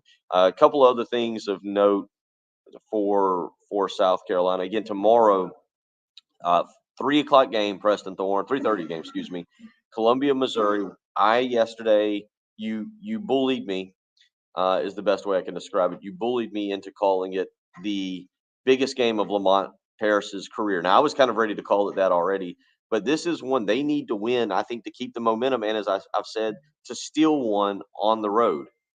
Yeah, and I say this jokingly, and I said it before. The old coaching cliche is, the next game is the biggest one, only because you last performance, et cetera, et cetera. But to your point, yes, there was a buzz around the program. Things have been going and trending in the right direction. People are sort of excited. They took a lump. They want to see how this team responds. It's the first time they're going to get to see how this team responds. And to Lamont's point, he felt like maybe the team acted a little bit out of character last game. May be true, may or not be true. We're not sure. We'll see how they respond against Missouri. You'll need Michi Johnson to be more under control. Preston is an athlete, a guy who's played high-level athletic competition. Your emotions, I know football's different than basketball because emotions drive it, but your emotions are extremely important. And I think that you look back at the last game, Michi Johnson gets the technical. You'll need him not only to shoot the ball well and do all the things fundamentally, but you need him to stay mentally stable tomorrow, to be locked in on the game. How tough is that for an athlete? I don't know how tough it is in football, where emotions again are more rampant, maybe compared to basketball. Yeah, I don't know. I never played at this high level of basketball, but what I do know is that when we talk about football, the phrase that they always said that football is a game of emotions, but you cannot be emotional. And when I talk about you being emotional, it's when you let your emotions dictate the next plays that you make. When you start, as you said, start talking to the bench, or you start taking wild shots, or you start acting out of character because you're getting swept up in this wave of emotions. Emotions will probably never serve you very well on an athletic court, probably in life in general. You're going to have them, but being able to understand them, react to them, and being able to go back to your preparation. The prep is what separates the pros from the amateurs. So you're right. Being in this environment, we want to see how they're able to respond when those emotions do get a little bit welled up. Are they able to temper them down, understand them, and move forward? Can you coach emotions, or is that ingrained in the person? Can Lamont Paris, because we talked about it yesterday or Wednesday, Lamont Paris talking about his team and talking about how uncharacteristic some of the things they were, and he didn't seem very happy about it. So are you able to coach emotion in a player, or is that just something that they're going to have? Yeah, absolutely. That's part of the business skills training. That's part of what they do in practice every day. You have to be able to get them to understand what their emotions are, how do they respond when they're having certain emotions, get them to be able to work through it. I would argue that's as big, if not bigger, part of the game than the actual physical part of the game is getting them to understand where they are and how to respond to those emotions. So yeah, absolutely. If the coach says that they can't, I would argue that they're not a very good coach. This will be South Carolina's fourth true road game of the season, Preston. Against Clemson, they were 10 of 30 from three-point range in that 5-point loss. Against East Carolina, which was the following game back in December, South Carolina was 9 of 26. And then on Tuesday night, they were 5 of 25 from three-point range. It feels like as we learn this team, we learn this collection of players, they will be reliant on the three ball tomorrow night or tomorrow afternoon. And another guy that you're going to need to match up with Michi Johnson is Miles Studi. He has to get going tomorrow night or tomorrow afternoon, and again have a big game. When you say reliant on the three ball, does that mean that they have to shoot above average, or do they just have to have average? Depends on what you want to go with average, but I would say that they're going to need to make the number I'll set it at. They need to make 8 3-pointers minimum. That regardless of how many takes. Yes. Yeah. I as stupid as it may sound, 8 of 40, 8 of 30, 8 of 20. I don't think those three. But this is not a team who's going to score a lot around the basket, and so I really have no problem kind of just accepting your fate and shooting. They went into the Alabama game averaging 25 3-pointers attempted per game. And I believe, if I'm thinking correctly, again, as we're kind of operating without a net this morning, I believe they were averaging 8 made 3-pointers per game. That seems about the number. You're going to need to get to that number, Preston, I think, for South Carolina to put themselves in position in the final 5 minutes to win this ball game. Second question, second addendum to that question. Does it matter if all of those are from each of the athletes? Well, if Michi hits 8 3-pointers, we'll be talking a career night for him, which I'm all for. Look, BJ Mack's going to get a few opportunities. Miles Studi is going to get a few opportunities. Talon Cooper is going to get a few opportunities. I don't care how you get to the number 8. I think that's the number you've got to hit. Now, look, again, against Clemson, they made 10 and they lost. East Carolina, they made 9 and won. So all I'm saying, but again, in that Clemson game, there's probably a lot of people who would tell you on that team that they blew that game. They let that get away. Clemson's a good basketball team, but South Carolina let that game get away. And so with that in mind, that's why I say getting to 8 3-pointers is pivotal. And then I think if you're making 10 or 11, if you're having that kind of night, that afternoon shooting, you're going to give yourself a great chance to get out of Como with a victory. Yeah, that all sounds successful. It's just to me, it just thinks of everything to a football brain, and it feels like when you're overly relying on the 3-pointer, it's very similar to being overly relying on turnovers or explosive for football, explosive plays for a football team. Where if that thing doesn't show up, do you have a chance to win when you're not playing your best game? So that's what I was always wondering. If they're not playing their best game, do they have a chance to win? 803-404-6100. We are believing we will now have Chris Deering to start the 8 o'clock hour, and we're believing that we will have Joe Moglia at 8:30. So we're rolling along. Things are happening here. We're having chair races as well around the areas outside. It's wild here at the 107.5 Game Studios this morning. You're listening to Preston Thorne, Bill Gunner, Jen Jensen running around as well. It's the early game.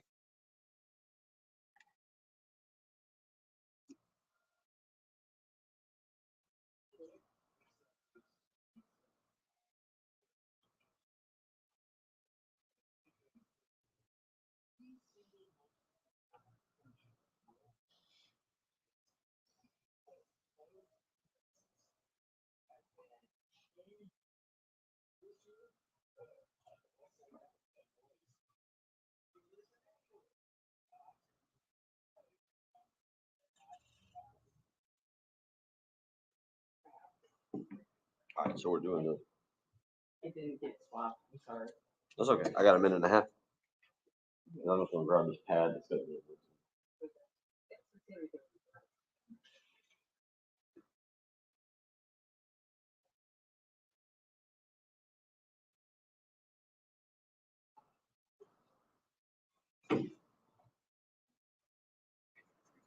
Okay.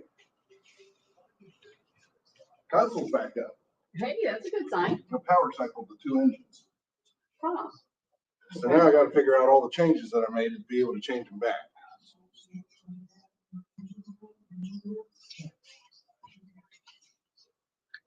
They froze. Is that the Atlanta engine? Yep.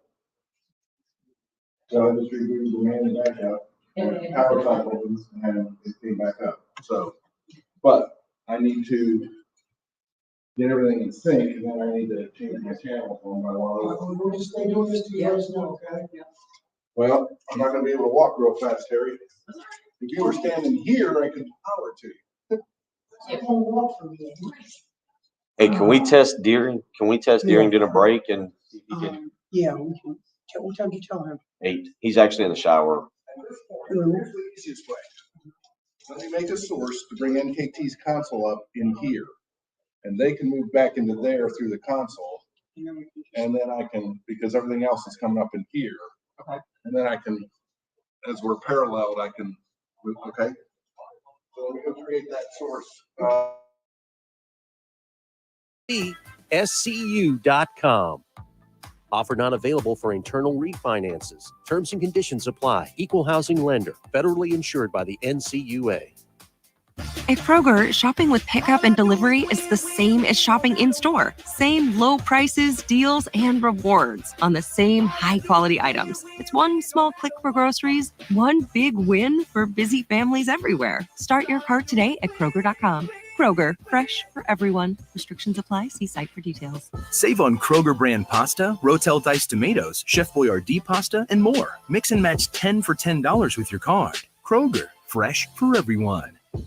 The YMCA is just a starting line, for the true self blooms only when we find our purpose, what makes us tick below the surface. Y is the before work hustle, an after school home, a section of my block, a corner to call my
with Bill Gunter, former Gamecock Preston Thorne, and Jen Jensen. Your home of the Gamecocks in Columbia, 107.5 The Game. Also heard on 100.3 The Game in Myrtle Beach and 100.5 The Game in Florence.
to take things to the way that he did. But at the age of 26, was his first role as the leader of the Montgomery Improvement Association. Got on board with that, instituted a year later, was the first significant victory, institutional victory in the modern day civil rights movement, and we're moving on from there. So just to say that when there is somebody who is young and somebody who you feel that can take on the new role, sometimes it is important to give that young person an opportunity.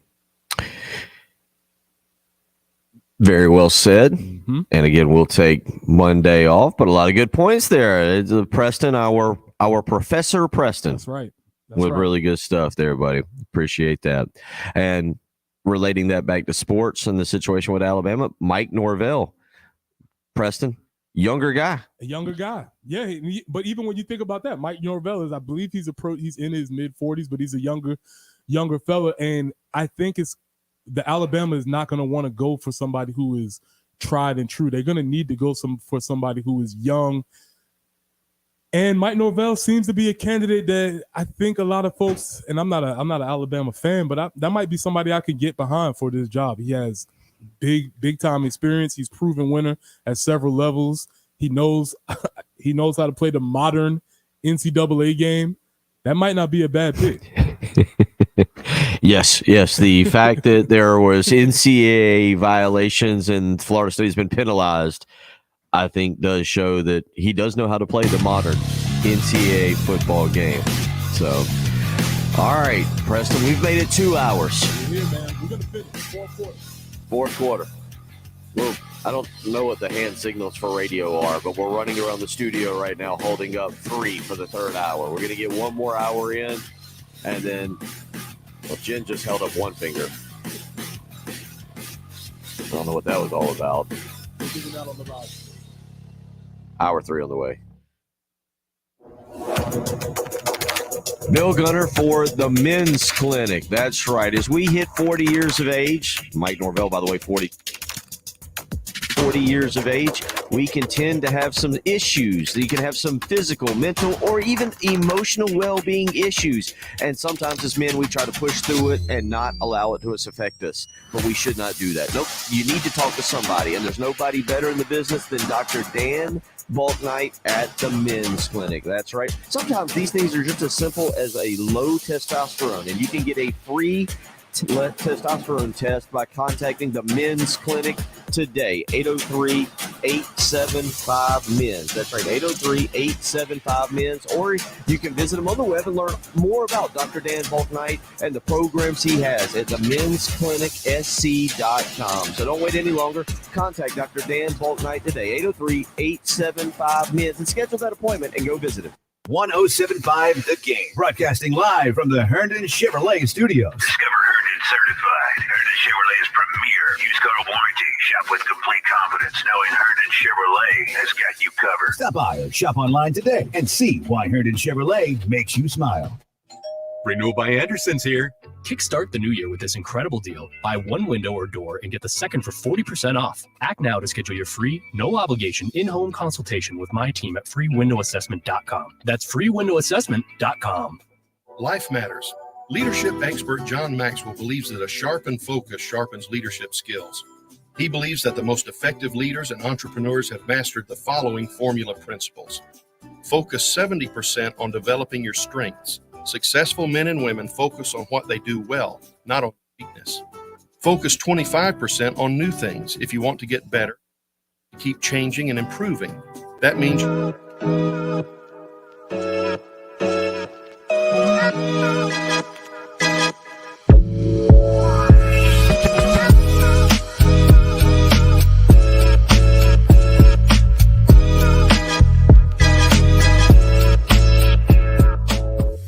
So you had an opportunity here to go out on Saturday afternoon in front of what was a pretty good crowd and really make a statement. And that's what they did. And that first 20 minutes, bit of a rock fight. Mississippi State's a big, physical, strong team. And I think initially maybe it caught South Carolina a little off guard. State got out to the 11-3 start. And then you saw South Carolina settle in. And once they settled in, it was good to see what this team is going to be about. And that is there's a level of trying to be physical that I thought they were able to impose their will. Michi Johnson, obviously, with a very, very good game. And it was kind of a team effort in that you had Miles Stute when Michi was not playing at his best in the first half.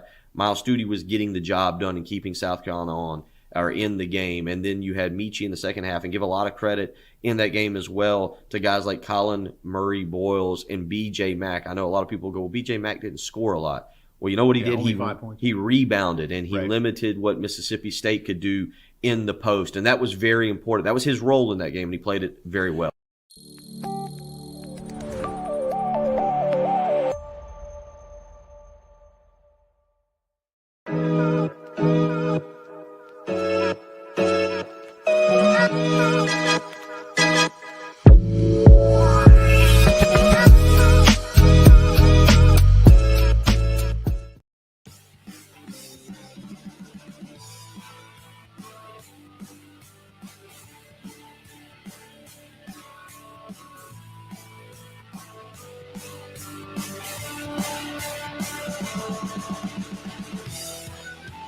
Don't you love that music?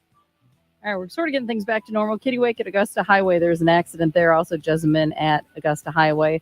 I-77 southbound at Killian Road. And Firewoods near Freeform Farm. Oh, scratch that one. This is South Carolina DQ Smith. You listen to 107.5 The Game, the home of the Gamecocks. A Cumulus media station. The early game. With Bill Gunter, former Gamecock Preston Thorne, and Jen Jensen. The nom de plume. So nice. I know. He is. Preston. Preston is crushing it this morning with. He's showing what 4 years of education can do. And then you're showing what 7 years of education can do. Your home of the Gamecocks in Columbia. 107.5 The Game. The theme of this show. I don't know what happened. Also heard on 100.3 The Game in Myrtle Beach and 100.5 The Game in Florence.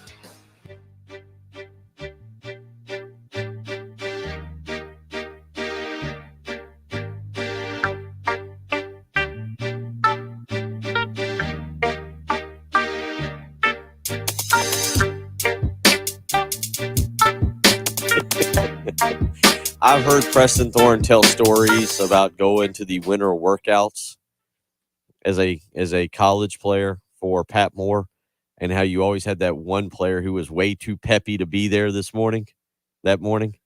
That's you this morning right now. I'm fired up, man. You are peppy. You are happy. Fired up, man. Fired up. Nothing like a crisis to fire you up. It just, shout out to all my school teachers. I don't know if you're at the building, but it just reminds me of how many days in school building when the copy machine's not working, the internet's down, some kid threw up in the bathroom, there's a fight in the hallway, we got to get to the gym, the fire alarm went off, and you're just like, oh, yes. What a crisis. Nothing like a crisis to bring the good out of you, man. What a great day. We've had our live stream up, the early game live stream. You can go to youtube.com, search, and click and join and be a part of the chat room over there. People that have been on that live stream this morning have seen the efforts that Jen and others have made to get us back. We are back in our studio. We are back in our chairs. I'm a little bit more comfortable now. Mm-hmm. But, yes, how we handle crisis is big because Preston was prepared. I'm ready to go take a nap. We got. I mean, there's definitely gonna be a crash and burn after this. Yeah. But that's why adrenaline. That's why they talk about preparation. Bill, you prepared for the times when stuff's not working. So I mean, we was ready to come in here and do a great show, and we did the best we could during the time we had. So John Wooden, failing to prepare is preparing to fail. Right. Keep that right above the bed, as well as what was the other poster I've already mentioned this morning? Kalen DeBoer. That's right. That's the two. There you go. You don't have a centaur of yourself like Alex No. You don't have one of those? No, we hadn't gotten that far yet. Real quick, Chris Deering is on the line. We're going to get to him just a second. This hour, we're good. We're back. We should, if there are any issues and you hear us, if it's something's going in and out, please send in a text, 803-404-6100. You should now definitely be hearing us on all the live streams and the apps and obviously on the radio. Basically, the station was okay, like as far as the transmitter and signal. We just had a problem where like the board that I run, it just had no power. It died. So that just kind of caused chaos. Yeah, so we're good. So, but if you got anything, text in. Don't call Jen. Text in 803-404-6100.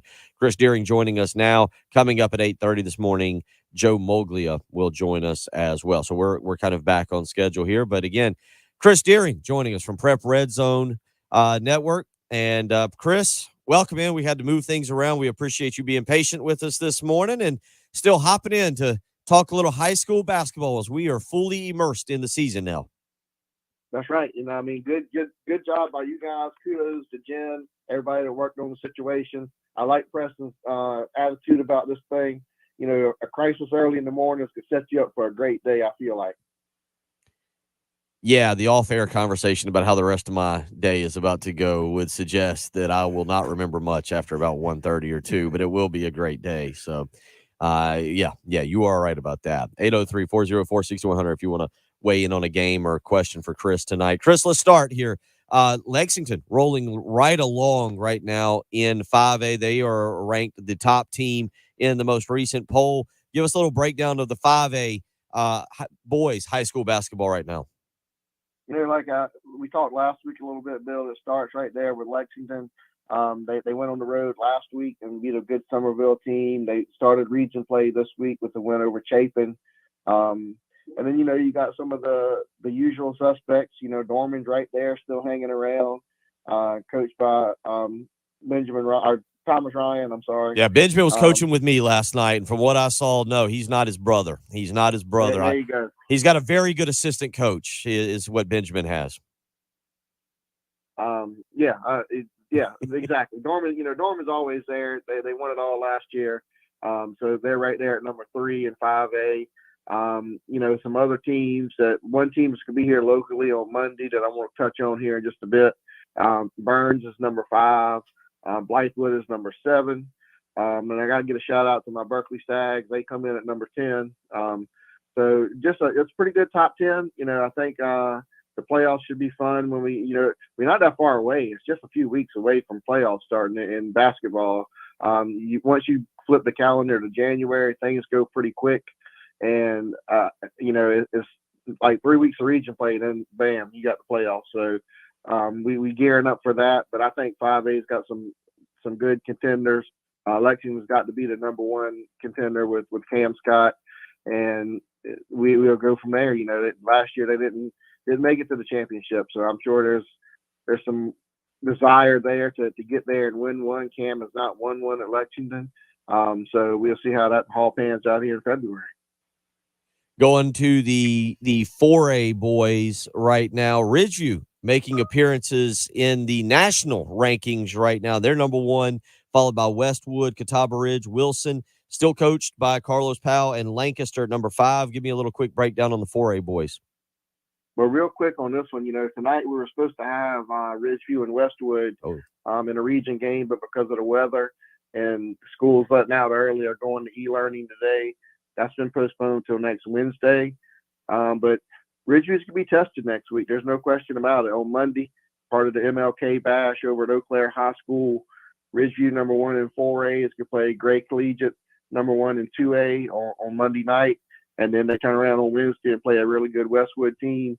So they're going to be tested next weekend. We'll see, you know, they beat 2 nationally ranked teams. They're in the national rankings.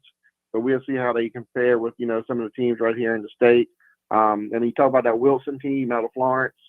They play in the MLK Bash on Monday as well. They play Lancaster. So number 4 against number 5 there. So it should be a really good day of basketball over at Eau Claire on Monday. Let's go back up to the top here. The 5A girls, top 10 right now. Top 5, Sumter, Malden, Fort Mill, J.L. Man, and Rock Hill. What can you tell us about the 5A girls right now? You know, Rock Hill's number 5, but I've been watching them a little bit here from a distance, and they seem to be really good this year. Sumter's good. They historically are pretty good. You know, Dutch Fort's got a new coach. They're number 6 right now. I like a lot of those teams in the 5A girls. It'll be interesting to see, you know, how that pans out too. You got Somerville's in there, Carolina Forest is in there. You know, you just got a lot of good teams, and I hadn't seen any of those play just yet, just following from a distance, but I will be, you know, trying to get out to see some of these teams in the next week or two.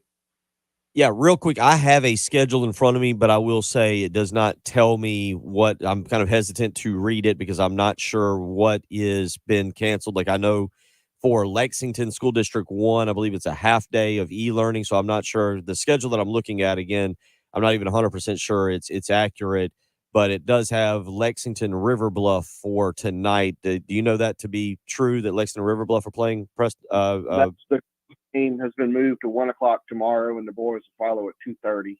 So pretty much everything for tonight in the Midlands, at least, has been delayed or postponed. I don't think there'll be many games here in this area tonight. No, yeah. If schools ever cancel or a half day, then all extracurricular activities are canceled for the rest of that day. Typically, if it was a half day, I didn't even make it. On tonight. Yeah, they try to sneak these half days with e-learning. It's like, oh man, get out of here. Well, yeah, with the storm coming in, I understand that. 4A girls, real quick. Mention them: South Point, Greenwood, Pickens, North Augusta, and Bluffton are your top 5 in that. Local team AC Flora, checking in at number 7. Aiken, not too far away, number 9. Thoughts on the 4A girls? Yeah, AC Flora is really good this year. They played a really challenging schedule. They're part of the bash. That's the girls portion that they play those tomorrow. They play that number 1 South Point team. So that'll tell a lot about AC Flora tomorrow. That's the one midday, I think, tomorrow afternoon. So I think I'm going to try to, get over there and see some of that action tomorrow and definitely on Monday. In the past few years, North Augusta has been the standard in 4A girls. And, until somebody beats them, I'm not counting them out. And then at number 10, we got another local team and a team from the Florence area. They're Todd, Westwood, and Hartsville. So a lot of good competition in that bracket as well. Jumping down to the 3A boys, top 5: Crestwood, Darlington, Orangeburg, Wilkinson, Powdersville, and Wren. No real Midlands teams in there. Preston, or excuse me, Chris, your thoughts on the 3A boys top 10 right now? Yeah, that Crestwood team, I saw them last year. They were really good last year. I think they got most everybody back. That's why they're number 1. They play in the bash on Monday. They get to face Tim Whipple and the Irmo team. So that'll be a good test for those guys. OW is good. They're not ranked, but, don't count out a Lower Richland or Brooke and Casey. They could get hot in the playoffs and make a run. JoJo English over at LR and Robert Wells at BC, they all both do a really good job coaching. So, I always say when you get to the playoffs, if you get to the championship game, you're going to have to go through some of these teams in Columbia, even though they might not be ranked in the top 10 right now. They'll be there in the end. 3A girls, no surprise here, led by Joyce Edwards and number 1 Camden. Also, you got a Midlands team, Gilbert. How about the Gilbert Indians women's team there in the top 10? And the 3A girls, top 5 is Camden, Wren, Orangeburg, Wilkinson, Blue Ridge, and Aner. Anybody have a chance to knock off Joyce Edwards and Camden? I don't think so. That'll be a huge upset if that happens. They got to stay healthy. They're not the deepest team. I saw them already at the Chick-fil-A Classic a couple weeks ago. They got to stay healthy. They were missing one of their players that game. So if they can, avoid the injury bug and Joyce does what she does, they're going to be hard to beat. That Wren team, I keep talking about the MLK Bash over at Eau Claire. They'll be in town tomorrow to play Ridgeview. So, again, you get a chance to see a lot of good teams on Saturday and Monday at this MLK Bash, and want to see that Wren team and see what they're all about. They were good last year. One team you don't see in here, well, never mind. They have 2A now, so never mind. Real quick, because we got about 2 minutes left here with you. Give us a breakdown of that MLK Bash. You've mentioned games here and there. I don't know if you've got a schedule in front of us, but give us a quick breakdown of the MLK Bash coming up. High school basketball, another great, this one more of a local tournament, but another great tournament coming up on Monday. Well, so the girls play tomorrow, and everything's at Eau Claire High School.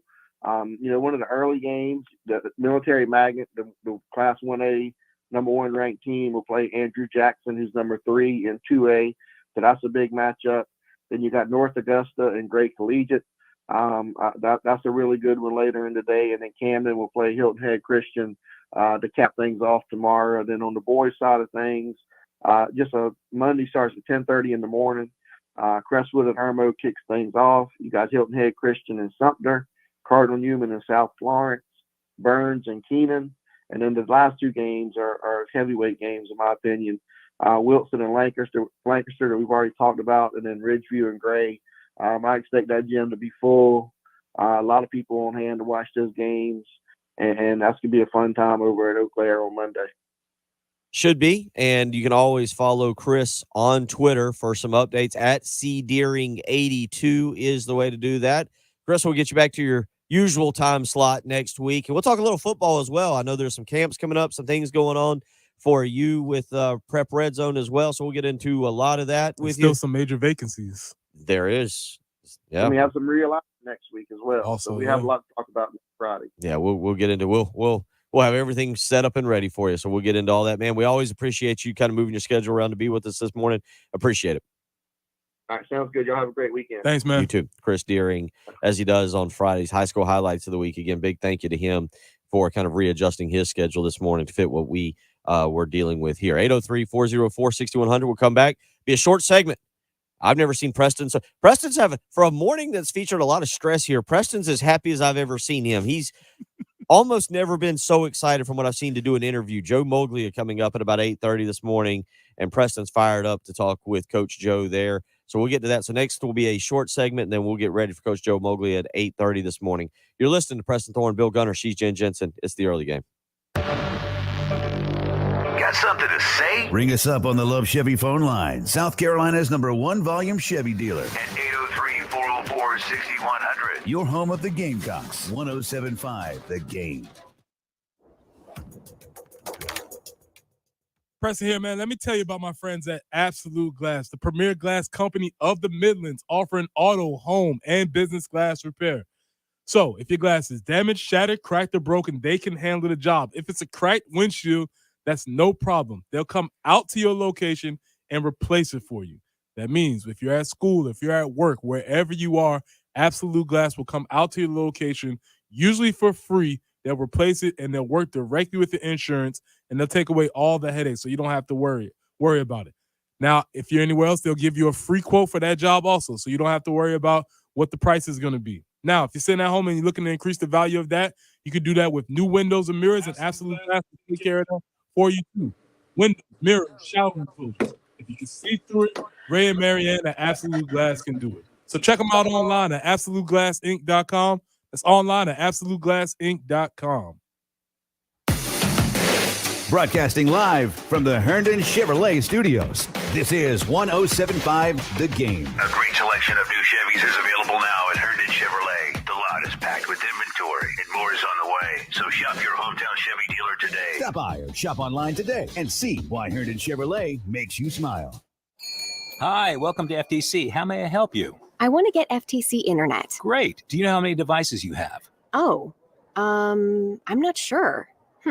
Let's see. We have 3 smartphones, 2 computers and a laptop, 2 tablets, and 3...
is something called Testofen, which helps boost free and total testosterone levels to help you trim up and stay lean. And it's made a difference for you? Man, I feel like I'm in my 20s again, at work, in the gym, and in the bedroom. Are they still giving out complimentary bottles for people to try it for themselves? Yeah, you just need to send them a text. Text ENERGY to 321-321 right now for your complimentary bottle of Nugenix Total T. Plus, text now and we'll include a bottle of Nugenix Thermo, our most powerful fat incinerator ever, to help you get back into shape fast. Absolutely free. Text ENERGY ENERGY to 321321. That's energy to 321321. Products and statements have not been evaluated by the FDA. These products are not intended to diagnose, treat, cure, or prevent any disease or illness. This is Larry Leitner, owner and founder of Midstate Roofing. And for nearly 30 years, we've continued to be the proven leader in the roofing and waterproofing industry. Midstate Roofing's proven history is your assurance that our professionals at Midstate Roofing will provide the proper advice, service, and results to the needs of your facility in a manner both safe and pleasing to your operation. From high-rise to hospitals, manufacturing to industrial, Midstate Roofing designs and installs bonded systems with a protective guarantee that will keep your operation dry and running long into the future. 24 hours a day, 7 days a week. And this is Blake Leitner, reminding you to protect that roof with a maintenance contract. Call me today at 803-356-1919 or online at midstateroofing.com. That's midstateroofing.com. You'll speak to an on-call technician after hours or a Midstate Roofing staff member during hours at 803-356-1919 or online at midstateroofing.com. And as always, tell them Midstate Twins. If you have a leak, let Midstate Roofing take a peek. WIS-TV First Alert Traffic is sponsored by Wetzel's Automotive in West Columbia. Wetzel'sAuto.com. Okay, so we'll actually do maybe some real traffic here. What a concept. So looks like Highway 16 near Faro Road. There's an injury crash that you want to watch out for. Also, I-77 southbound at Killian Road. There's a tie-up there. Jessamine at Augusta Highway. Also, they're saying Kittywake at Augusta Highway as well. Platte Springs Road at South Lake Drive and Broad River Road near I-26. So kind of at Valentine Crossing is where they're showing that incident to be. And the forecast, we're supposed to potentially get some strong or severe storms later this afternoon into this evening. High of 64, 52, breezy and cool tomorrow, 57 under sunny skies on Sunday, still kind of breezy. But right now, 34 and kind of chilly on the early game.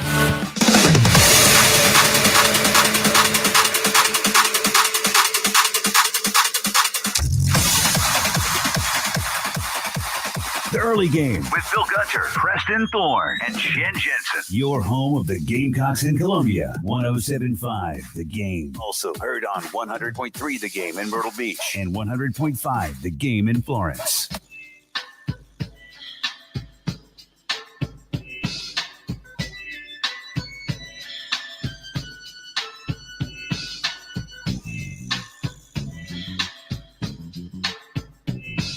Okay.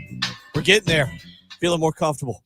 Back in the way we're doing things here. If you want to weigh in, 803-404-6100 is how you can do that if you want to join us. Again, reminder, tomorrow, 3:00 at Columbia, Missouri, we will have the pregame show for you. South Carolina and the Tigers. 3:30 will be tip-off time. You can catch Casey Manning and Derek Scott there as South Carolina tries to get back above 500 in conference play, Preston, and that'll be a big one for Lamont. I'm calling it the biggest of his South Carolina tenure. And the reason I'm saying that before people look, Preston, I'll probably have this, especially if they win. Well, let me take that back because as I say it out loud, yes, the Georgia game will now be once we get through tomorrow when that game ends, because if you drop to 1 and 2 and you get that home game, I'll sit there and tell you got to win that. And it's all because of something you and I have talked about. And that's the fact that you have people coming off an 11-21 season where maybe people said, well, I'll tune out for 2 or 3 years and then I'll check back in to see what's going on. Where's the rebuild? You've got people's interest now. People are here. We saw that through attendance. We see that through engagement in social media, the quarter zips. People are here and they're ready for something to happen. People want this team to take off and I don't even know if it's as important as making the NCAA tournament, Preston. What I kind of equate it to is what you just kind of said, keeping people invested and involved through late February. If you can keep, and maybe this comes across the wrong way, and I apologize if it does, but if you can keep us talking about it, if you can keep you, the fan, involved where you go, man, Gamecocks play at 3:00 on Saturday. I want to get together with my friends, or I'm making an appointment to sit down. I don't know the last time, and this is even during the Frank Martin era, maybe the last 4 or 5 years, where people were saying, oh, South Carolina plays at noon on Saturday. Man, I can't make it, but I'm going to make sure I watch it on TV and pull for my Gamecocks. And that's where things kind of Lamont's kind of got that going right now, I think, where you're like, hey, 3:30 tomorrow. Yeah, okay. I'm gonna sit down. I'm gonna make it a point to watch that game. This should be a lot of fun. That's kind of why, because you have an investment right now that even if you don't make the NCAA tournament, you can build off of. Anecdotally, I was at a gymnastics competition last weekend, and what I saw a lot of people drifting off from the competition, looking on their phones, watching the game. This is not something that we would have said about this team in the past. We would have been like, oh, 12 o'clock game, Mississippi State, whatever. But now they want to see what's happening, and I think that's a good thing. And I'm not saying you bail out if they lose a game, but let me speak for myself. I want to see how they respond after taking a pretty good thumping. How do they respond to that and being able to play a game? How do they come out and compete in this next game? 803-404-6100 doing a short segment right there because we want a lot of time with Joe Moglia this morning, so we're going to hit a break. When we come back, former Coastal Carolina coach Joe Moglia joins us. Preston's excited. We're going to talk a little bit about his book. Be a little bit more of a serious interview, I think, this time. Preston wants to get into some deep thoughts with businessman, with football coach Joe Moglia. You're listening to Preston Thorne, Bill Gunner, she's Jen Jensen. It's the early game. Download the 107.5 The Game app and listen anywhere. The beach, the gym, and yes, even there. Go to iTunes or Google Play and snag the 107.5 The Game app. Out with the in, out with the old, in with the new. That can be the promise of many when it's January 1st. But you know what? When you're talking about purchasing a brand new vehicle, you need to adhere to that policy because at Love Chevrolet, they have the absolute best sale of the year, bringing the biggest savings going on right now. The red tag sale at Love Chevrolet, I-26 in Harbison between Lowe's and Frankie's Fun Park. Love Chevrolet has the largest inventory and the lowest prices guaranteed, and that's even before the red tag sale. So don't wait this weekend. If you're looking for a new car, truck, SUV, an Equinox, a Camaro, a Tahoe, or a Silverado, go visit Love Chevrolet. Go visit the family that is taking care of our families for over 60 years, doing it with incredible customer service, low prices, and the best selection anywhere available. So go visit Love Chevrolet, I-26 in Harbison between Lowe's and Frankie's Fun Park, and find new roads.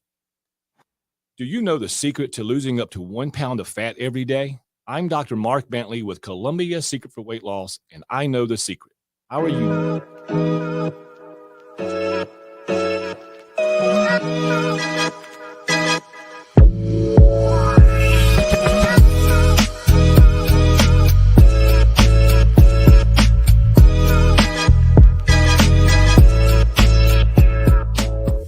So you had an opportunity here to go out on Saturday afternoon in front of what was a pretty good crowd and really make a statement. And that's what they did. And that first 20 minutes, bit of a rock fight. Mississippi State's a big, physical, strong team. And I think initially maybe it caught South Carolina a little off guard. State got out to the 11-3 start. And then you saw South Carolina settle in. And once they settled in, it was good to see what this team is going to be about. And that is there's a level of trying to be physical that I thought they were able to impose their will. Michie Johnson, obviously, with a very, very good game. And it was kind of a team effort in that you had Miles Stute when Michie was not playing at his best in the first half. Miles Stute was getting the job done and keeping South Carolina on or in the game. And then you had Michie in the second half, and give a lot of credit in that game as well to guys like Colin Murray Boyles and B.J. Mack. I know a lot of people go, well, B.J. Mack didn't score a lot. Well, you know what he did? He rebounded, and he limited what Mississippi State could do in the post, and that was very important. That was his role in that game, and he played it very well.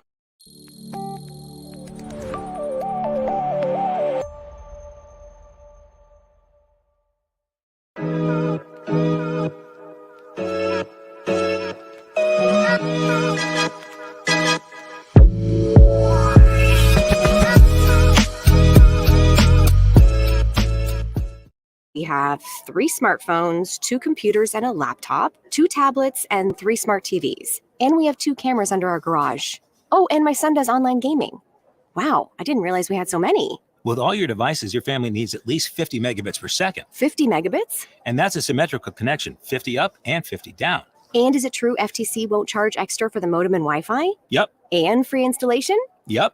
Great, sign me up. FTC Internet offers powerful connectivity no matter what your family throws its way. Get the best internet experience in the area with plans starting at $39.95 per month for the first 6 months. Plans include a free Wi-Fi 6 smart router, premium Wi-Fi, and the FTC Wi-Fi app to manage your network. To learn more, call 888-218-5050 or visit ftcinet.com. Service may not be available in all areas. Certain restrictions apply. Offer for new internet customers only. It's the Players Club countdown to Gamecock baseball. 35 days till opening day. Step into the future of golf at the Players Club, Columbia's first and only exclusive indoor golf and country club. Visit playersclubsc.com to learn more. The Players Club, where golf meets elegance. The Game on Demand podcast menu. Sponsored by Lexington Orthopedics and Sports Medicine. If you're dealing with injuries or pain, our team is here to get you better sooner. 107.5 The Game, 100.3 The Game in Myrtle Beach, 100.5 The Game in Florence. WIS-TV First Alert Traffic is sponsored by Wetzel's Automotive in West Columbia. Wetzel'sAuto.com.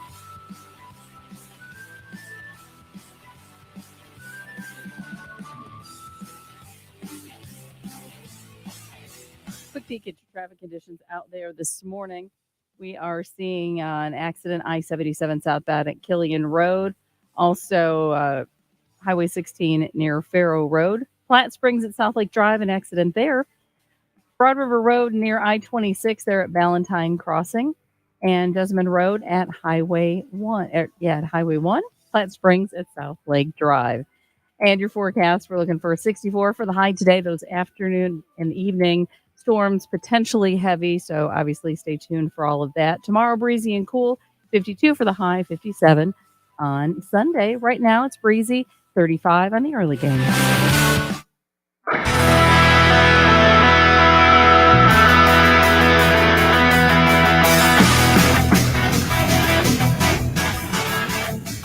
What you're talking about. Sponsored by Love Chevrolet. On your home of the Gamecocks in Columbia, 107.5 The Game. Also heard on 100.3 The Game in Myrtle Beach and 100.5 That was great. Game in Florence.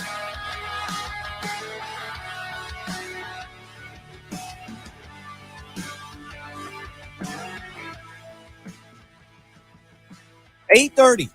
Final 30 minutes of what's been an interesting, wild, early game Friday morning edition. Hope you're doing all right. Hope you are kind of prepping for a nice 3-day weekend as we get you up and get you going. Again, big thank you to Chris Deering for joining us here at the top of the hour to talk high school highlights, talk a little South Carolina, Missouri basketball. And now, excited. I know Preston's really, really excited to be joined by an elite businessman, an elite football coach who saw the transition of the Coastal Carolina football program, and a guy that we're just excited to talk to, former Coastal Carolina head football coach Joe Moglia. Coach, you still go by coach, right? Once you get that title, you never lose it, correct? I think that's pretty much correct. I coached for 16 years, then I went to Wall Street for 24, and there was probably 20% of the guys on Wall Street called me coach before I went back 25 years later. Absolutely, Coach, man. It's a really an honor and a pleasure to have you on our show. Really appreciate you giving you your time. Now, we're going to ask some serious questions, but I do have a couple of questions that are South Carolina specific. So we know that you grew up in the rough and tumble streets of Brooklyn, New York. We know you're now down here in Myrtle Beach with us at the Sand. So I have a vermin question. What is scarier, a New York rat or a South Carolina palmetto bug? A New York rat eats palmetto bugs, number one. Number two, I grew up in the Bronx. People from the Bronx went to Brooklyn on vacation. So that's what's scarier. There we go. That's a good start. That's what we wanted to have. Now we had your head coach yesterday on the show. We had Tim Beck, and we asked him about his prowess on the dance floor as far as shagging was concerned. Now you've been in South Carolina for a while. You've been in Myrtle Beach, which is the capital of the shag. Have you learned how to shag yet, sir? I've not learned how to shag, but I have such good freestyle moves. People don't think I need to learn how to shag. But when I'm freestyling, the people that are shagging stop and watch. Oh, that's the kind of confidence we like on this show. Wow, that is. Well, are we still in the comedy phase of the show? Oh, they warmed you up for us, good buddy. We didn't know what we were going to get. We didn't know this was going to be strictly business. You must have listened to Coach Beck yesterday. Rickson must have warmed you up well. You go right ahead. We are a comedy. 8:30 in the morning. Very few. Let me ask this: on Wall Street, what time would you wake up in the morning to start preparing for a day of work? Well, when I was a bond salesman, I probably woke up around 6:30. When I was more in executive management, and it was up to me to determine what time I called the meetings, probably more like 6:37. But when I'm coaching during the season, you're pretty much up by 5:36. Okay. All right. Yeah. So you're used to it. Not a lot of people can always be very happy in the morning. So we try to keep it lighthearted, try to joke around, and clearly you're ready to do that, which makes you one of our favorites there as well. Preston, had a couple questions for you though about your book. Yeah. So Coach. Prior to that, guys, then remember you said when I was on Wall Street, and I threw in when I was coaching. I'm not coaching now, so I like to sleep till about 10. So I'm pissed off that I had to get on this show at 8:30. I blame Rickson. Enjoying that executive director life. We understand. You put in enough work. We put in enough work. Coach, like I said, I've read your books and I followed your career. And I'm saying I'm very, very much appreciative that your work you've done in the state, especially with your BAM program that you had in South Carolina. That's something that I've been a proponent of, something I've tried to institute some of the principles at my school when I was coaching. But as you've moved forward, I've really appreciated your voice on the new climate of college football. And one of the phrases I keep coming to and I keep saying when somebody pronounces or they denounce what's going on in NCAA is I always keep bringing up the phrase collective bargaining. But I'm not sure if I have the words to really describe it. So I wanted to come to an expert such as yourself to understand what that word means and how that will eventually apply to college athletics. I think, Preston, there are a lot of people that might interpret that a little differently, but at the end of the day, collective bargaining is just a group of people getting together, i.e. think of a union, that are going to bargain, going to negotiate for what they believe is in their best interest. That just happened recently with the auto workers, trying to get more money from the corporations, and I think that very much can happen in the future of college football, especially with the Power Five, with the amount of money that the Power Five schools are getting from the TV revenues, and that's only going to go up. That's a huge amount of money, and that's kind of what started this whole thing about 10, 11 years ago. And with the amount of money that NIL players are getting now, and that's just getting bigger and bigger and bigger, I think I could easily see a time when we're getting ready for the playoffs, and it's the end of the season, and the schools the players that are going to play. Again, they got to be organized, though. That's collective. That's the union idea. But they get together and say, guys, you guys are making $1 gazillion here. We want to get paid X amount of money to be able to play in the game. And by the way, if you don't pay us, we'll strike. Can I see the possibility of that? 10 years ago or 20 years ago, I could never have seen that happen. But the NFL has struck, baseball has struck, basketball has struck. And if the NFL today ran itself the way college football is running itself, the NFL would go out of business. So the college athletics, especially football, where the biggest money matters the most, for college athletics in general, but specifically for our purposes, Power Five, it's the wild, wild west. They can do anything they want to. Remember back in 2005 when Reggie Bush had to give up the Heisman Trophy and all the different things that happened to him? Or if college history, football history, you go back 40 years or 50 years or whenever it was, SMU got the death penalty. What SMU got the death penalty for and what Reggie was banned for is totally 100% legal today. Nobody would even blink at it. Yeah, that makes a lot of sense. Now, as I was reading some of your op-eds in Sportico, you said this phrase that picked out. I want you to kind of maybe explain this a little bit to our listeners. It says, in NCAA and college athletes, we need transparency, structure, and guidelines. What does that mean, and how does that apply? Well, Preston, if you back up a little bit, when all this was announced, let's call it 3 years ago. By the way, at the time, I was actually giving a keynote to Division I athletic directors in Dallas, and I was wrapping up the conference, and they asked me to give them my unfiltered perspective of what's going on in college athletics. And I said, "You sure you want me to do this?" And they said, "Yes." So my perspective there, the NIL had just been announced, And I think the NIL is, without question, the most significant thing to happen in the history of college athletics. And the NCAA totally abdicated their responsibility, and they were nowhere to be found. Nowhere. And the only thing they did 3 or 4, 5, 6, 7, 8 weeks later was they got rid of the transfer rule. So, so to me, leadership is kind of the king point upon pretty much everything I do. When I was coaching the Coastal, we had no rules. Only team in the country had no rules. We had one standard. That was the BAM standard. Standing your own 2 feet, take responsibility for yourself, treat others with dignity and respect, and live with the consequences of your actions. That's leadership. So now, and for the institution that's pledged to take care of the student athlete and to protect college athletics, they are gonzo, nowhere to be found, and they make it worse when they get rid of the transfer rule. Had they hung in there, and where college football needs to go, college athletics needs to go, is that I'm not against the guys getting money or the ladies getting money. I understand how that happens. I'm a business guy. But the fact that it happens with no structure, no guidelines, no rules, no agreement, no real. The NCAA, use Big Ten for an example. They get so much money. If the NCAA tells them something they don't like, they're not going to do it. They're going to do what they want. The NCAA has nothing to do with how much money they get.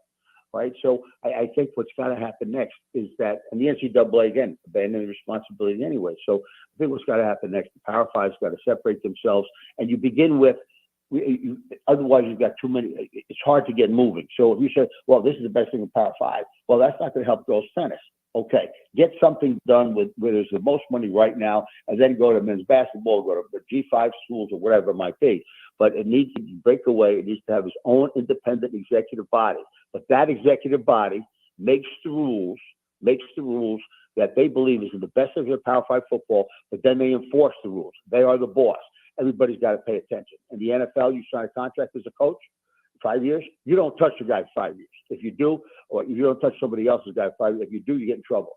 In college athletics, you go after anybody you want to, and the coach is supposed to have a buyout, but it's minuscule compared to the amount of money he gets paid. It's ridiculous. It's ridiculous. So if college football's a business, and I don't think any of us would disagree with that, well, then they got to run it like a business, and they're not. Because if they did, they'd go out of business. Well, the NFL would go out of business. Yeah, that's definitely true. One of the last points I want to get to from that article, and I thought this was really interesting, through all of that business talk, you said all of this is for the benefit and the well-being of the athletes. Can you explain why you made that point? Well, I think with regard to the money, I mean, I've got friends, that have played, decades and decades ago, and have still got injuries and banged up, et cetera. But I think pretty much every one of them would say, look how much college is making over time. The TV has a tremendous amount to do with that. Streaming's got a lot to do with that. The competition for content's got a lot to do with that. Sports is something everybody wants to watch. Other than the Super Bowl, college football, Power 5 football especially, is something that everybody wants to watch. So I'll give you an example. I'm pretty confident that in 2024, this year or next year, that every school in the Big Ten, or almost every school, is going to take a while for UCLA and USC and Oregon, or whoever else is going to be in it, to catch up. But every school that's been in the Big Ten is going to make about $100 million. $100 million just for football every year, and it probably goes up. To give you an example, our Coastal Carolina budget for 17 sports is $40 million. So for the players to get a scholarship, and that's all, when they and the coaches are the reason why they're getting paid that way, to be able to put up their hand and say, hey, we need some of that, I think that's reasonable. I just think the way it happened was ridiculous, but that wasn't the player's fault. So as a business person, if you understand cash flows and you understand the direction of how money works, you could see that this was going to happen. The shame of it was that there was nobody from college athletics in there to help try to structure it. Former Coastal Carolina head football coach Joe Moglia, who is also very heavily involved in the program, the school as well. I do need to ask you, you're a football guy, through and through, football guy. How much attention did you pay to basketball in your earlier upbringing? Because there's a guy from your neck of the woods who is very, very popular, or was very popular down here. I'm going to see if there's any kind of connection or if it's a guy you followed. But how closely was basketball followed by a young Joe Moglia? Well, I think growing up in grammar school and high school, I followed it, and but then if you Preston, if you followed the story, and by the way, if you read the book, you would have known I didn't grow up in Brooklyn. So that's just for the record. That's Preston. He's wrong. I'm Bill. I'm very rarely wrong, but yeah. Oh, I'm sorry, guys. I'm sorry. Yeah, all right. So I was just interested in all sports, but I became a father, and I got married when I was a teenager. So when I was in college, my entire time in college, I supported my wife and my daughter, and paid every penny of my education. I grew up in New York City, as you pointed out. I went to Fordham University in the Bronx. My freshman year, I drove a yellow cab in New York City, a truck for the post office, worked in my father's fruit store, and that wasn't the most fun. I bet you guys had more fun your freshman year in college than I did. And that was when the first year of my life I didn't have sports, and that's when I started coaching. Okay, so keep in mind what that schedule may have been like, and supporting your family, going to school full time, not part time, working full time, and then beginning coaching. And then at 22, to this day, I'm still the youngest high school coach in history, state of Delaware. That took up a tremendous amount of time as my family was growing. So the reality was, while I always loved it, and baseball, etc., was not enough of a priority for me to be able to really pay attention to, because I had to work, I had to focus on my family when I had a little bit of free time, and football took up a tremendous amount of time. Coach, we've got a lot we want to get to you. So if you like, we would like to extend an invitation to have you back here in the next few weeks and cut up with you and talk more dancing moves, but also just business as well. I'd enjoy it, guys. Thanks for having me on. Hey, it was great.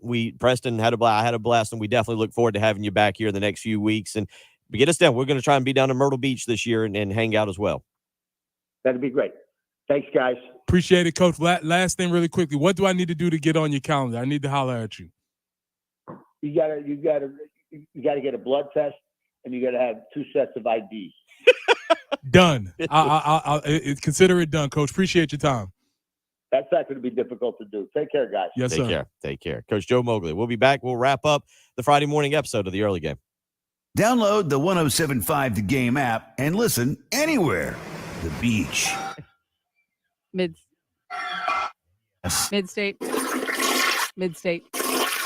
Even there. Go to iTunes or Google Play and snag the 107.5 The Game app.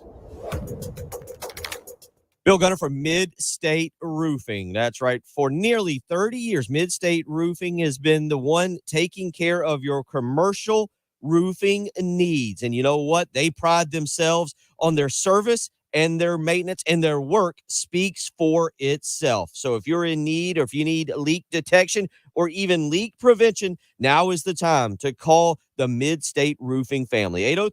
803-356-1919. They have a 24-hour-a-day, 7-day-a-week call center. You will speak with someone. And you know what? If you call right now, you'll personally speak with Blake Leitner. He'll be ready to help you. So if you need some gutter cleaning, you need maintenance, if you want leak detection, if you want leak prevention, maybe you need quarterly maintenance, whatever it may be, today is the day. Don't wait a day longer. Call Mid-State Roofing, 803-356-1919. If you've got a leak, let Mid-State take a peek. 803-356-1919.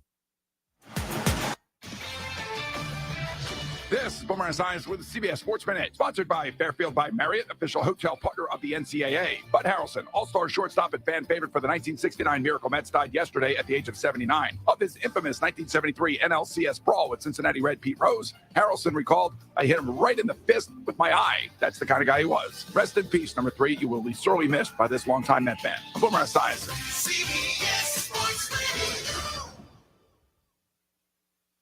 Get the home field advantage every time with Fairfield by Marriott, official hotel partner of the NCAA. Whether you're a student athlete working toward your championship dreams or your team's biggest fan, Fairfield by Marriott has everything you need to get ready for game day. From comfortable guest rooms to complimentary hot breakfast, Fairfield is part of the Marriott Bonvoy portfolio of hotels and official hotel partner of the NCAA. Visit fairfield.marriott.com to book your next game day stay.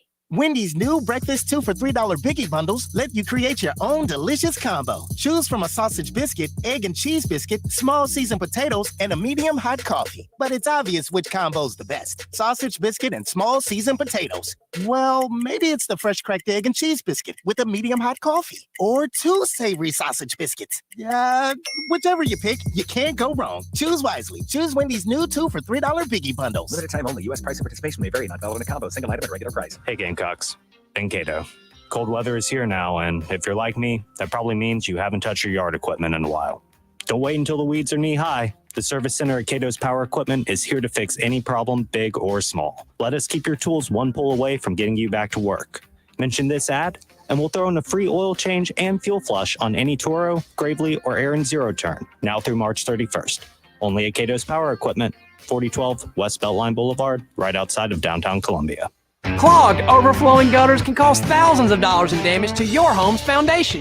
Canty Foundation can replace your gutters and save you money. Canty installs gutter shutter. Call us today for your free inspection. Canty can fix it.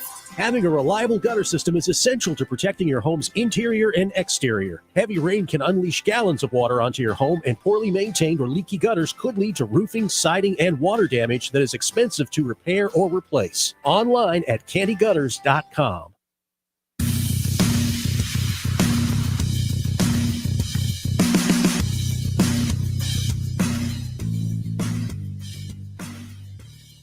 Game with Bill Gunter, Preston Thorne, and Shen Jensen. Your home of the Gamecocks in Columbia. 107.5 The Game. Also heard on 100.3 The Game in Myrtle Beach and 100.5 The Game in Florence.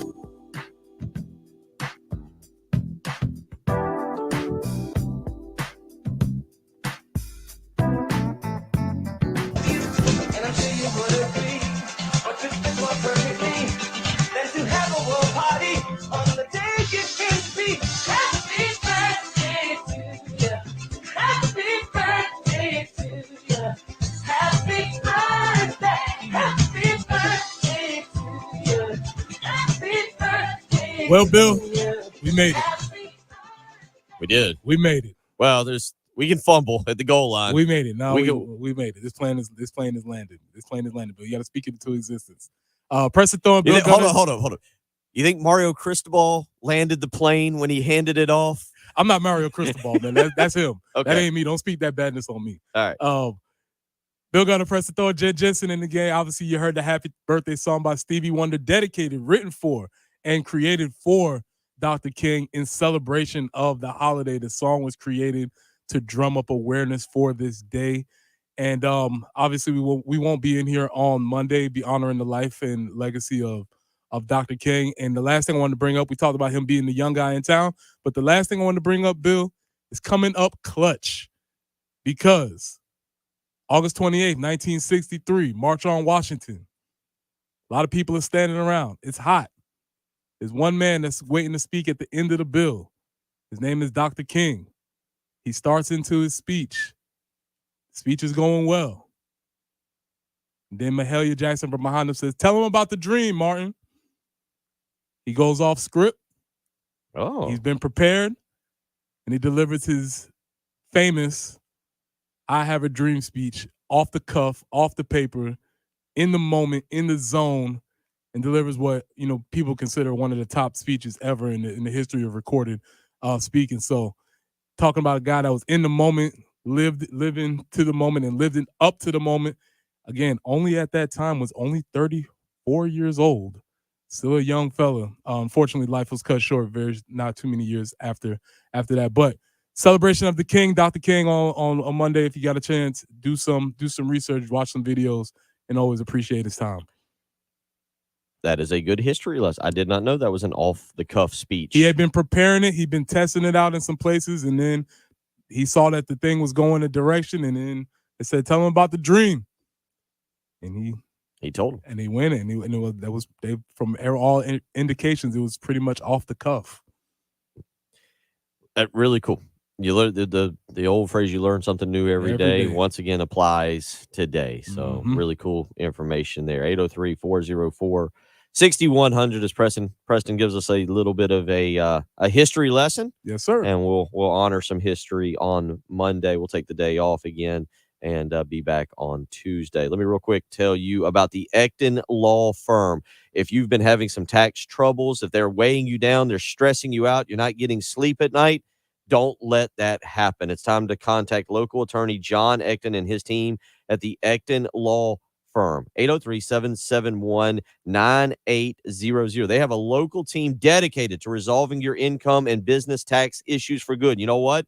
After a couple years of suspending levy notices, the IRS is planning to send out those dreaded notices of intent to levy in 2024. Maybe you've already received one, and if so, you or your business could be in a little bit of trouble. Don't let that happen. Contact the Ecton Law Team today, 803-771-9800. You know what you can get? A free consultation. We all love free stuff. And if you're having this issue, it's time to contact the Ecton Law Team for that free consultation and discover how the Ecton Law Firm can transform your tax worries into a thing of the past. Call Ecton Law Firm today, 803-771-9800, or visit them on the web, ectonlawfirm.com. That's the Ecton Law Firm.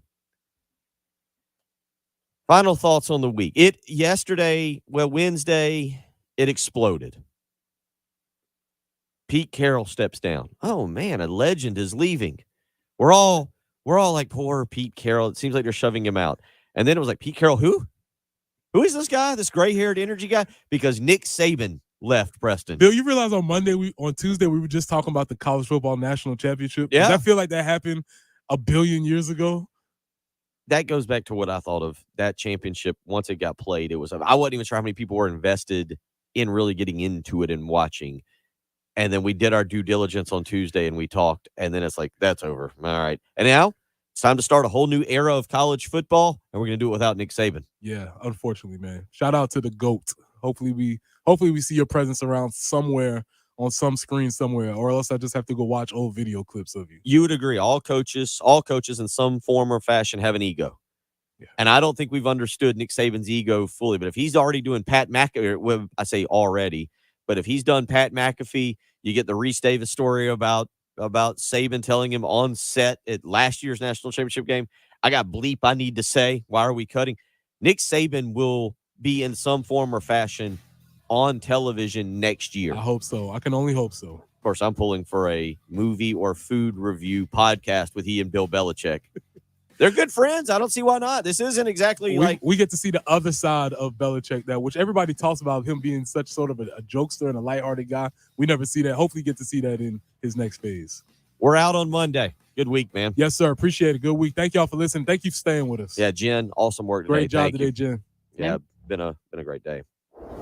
Absolutely fun day. Maybe not for some, but I tell you what, Jen did absolutely incredible and held it together. Much like Zerorez can hold your house together. That's right. It's that time of the year.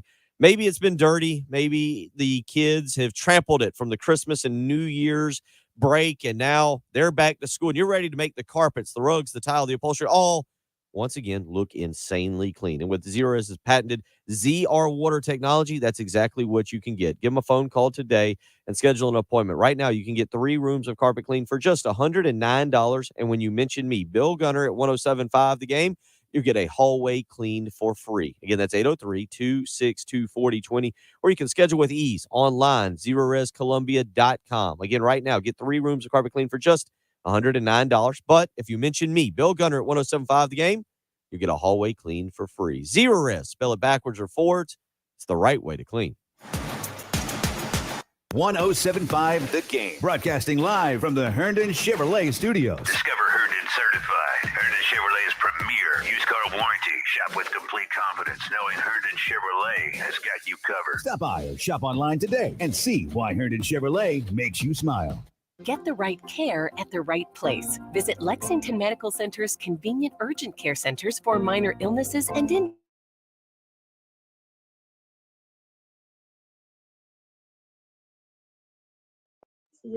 Y'all have a great weekend. That was interesting.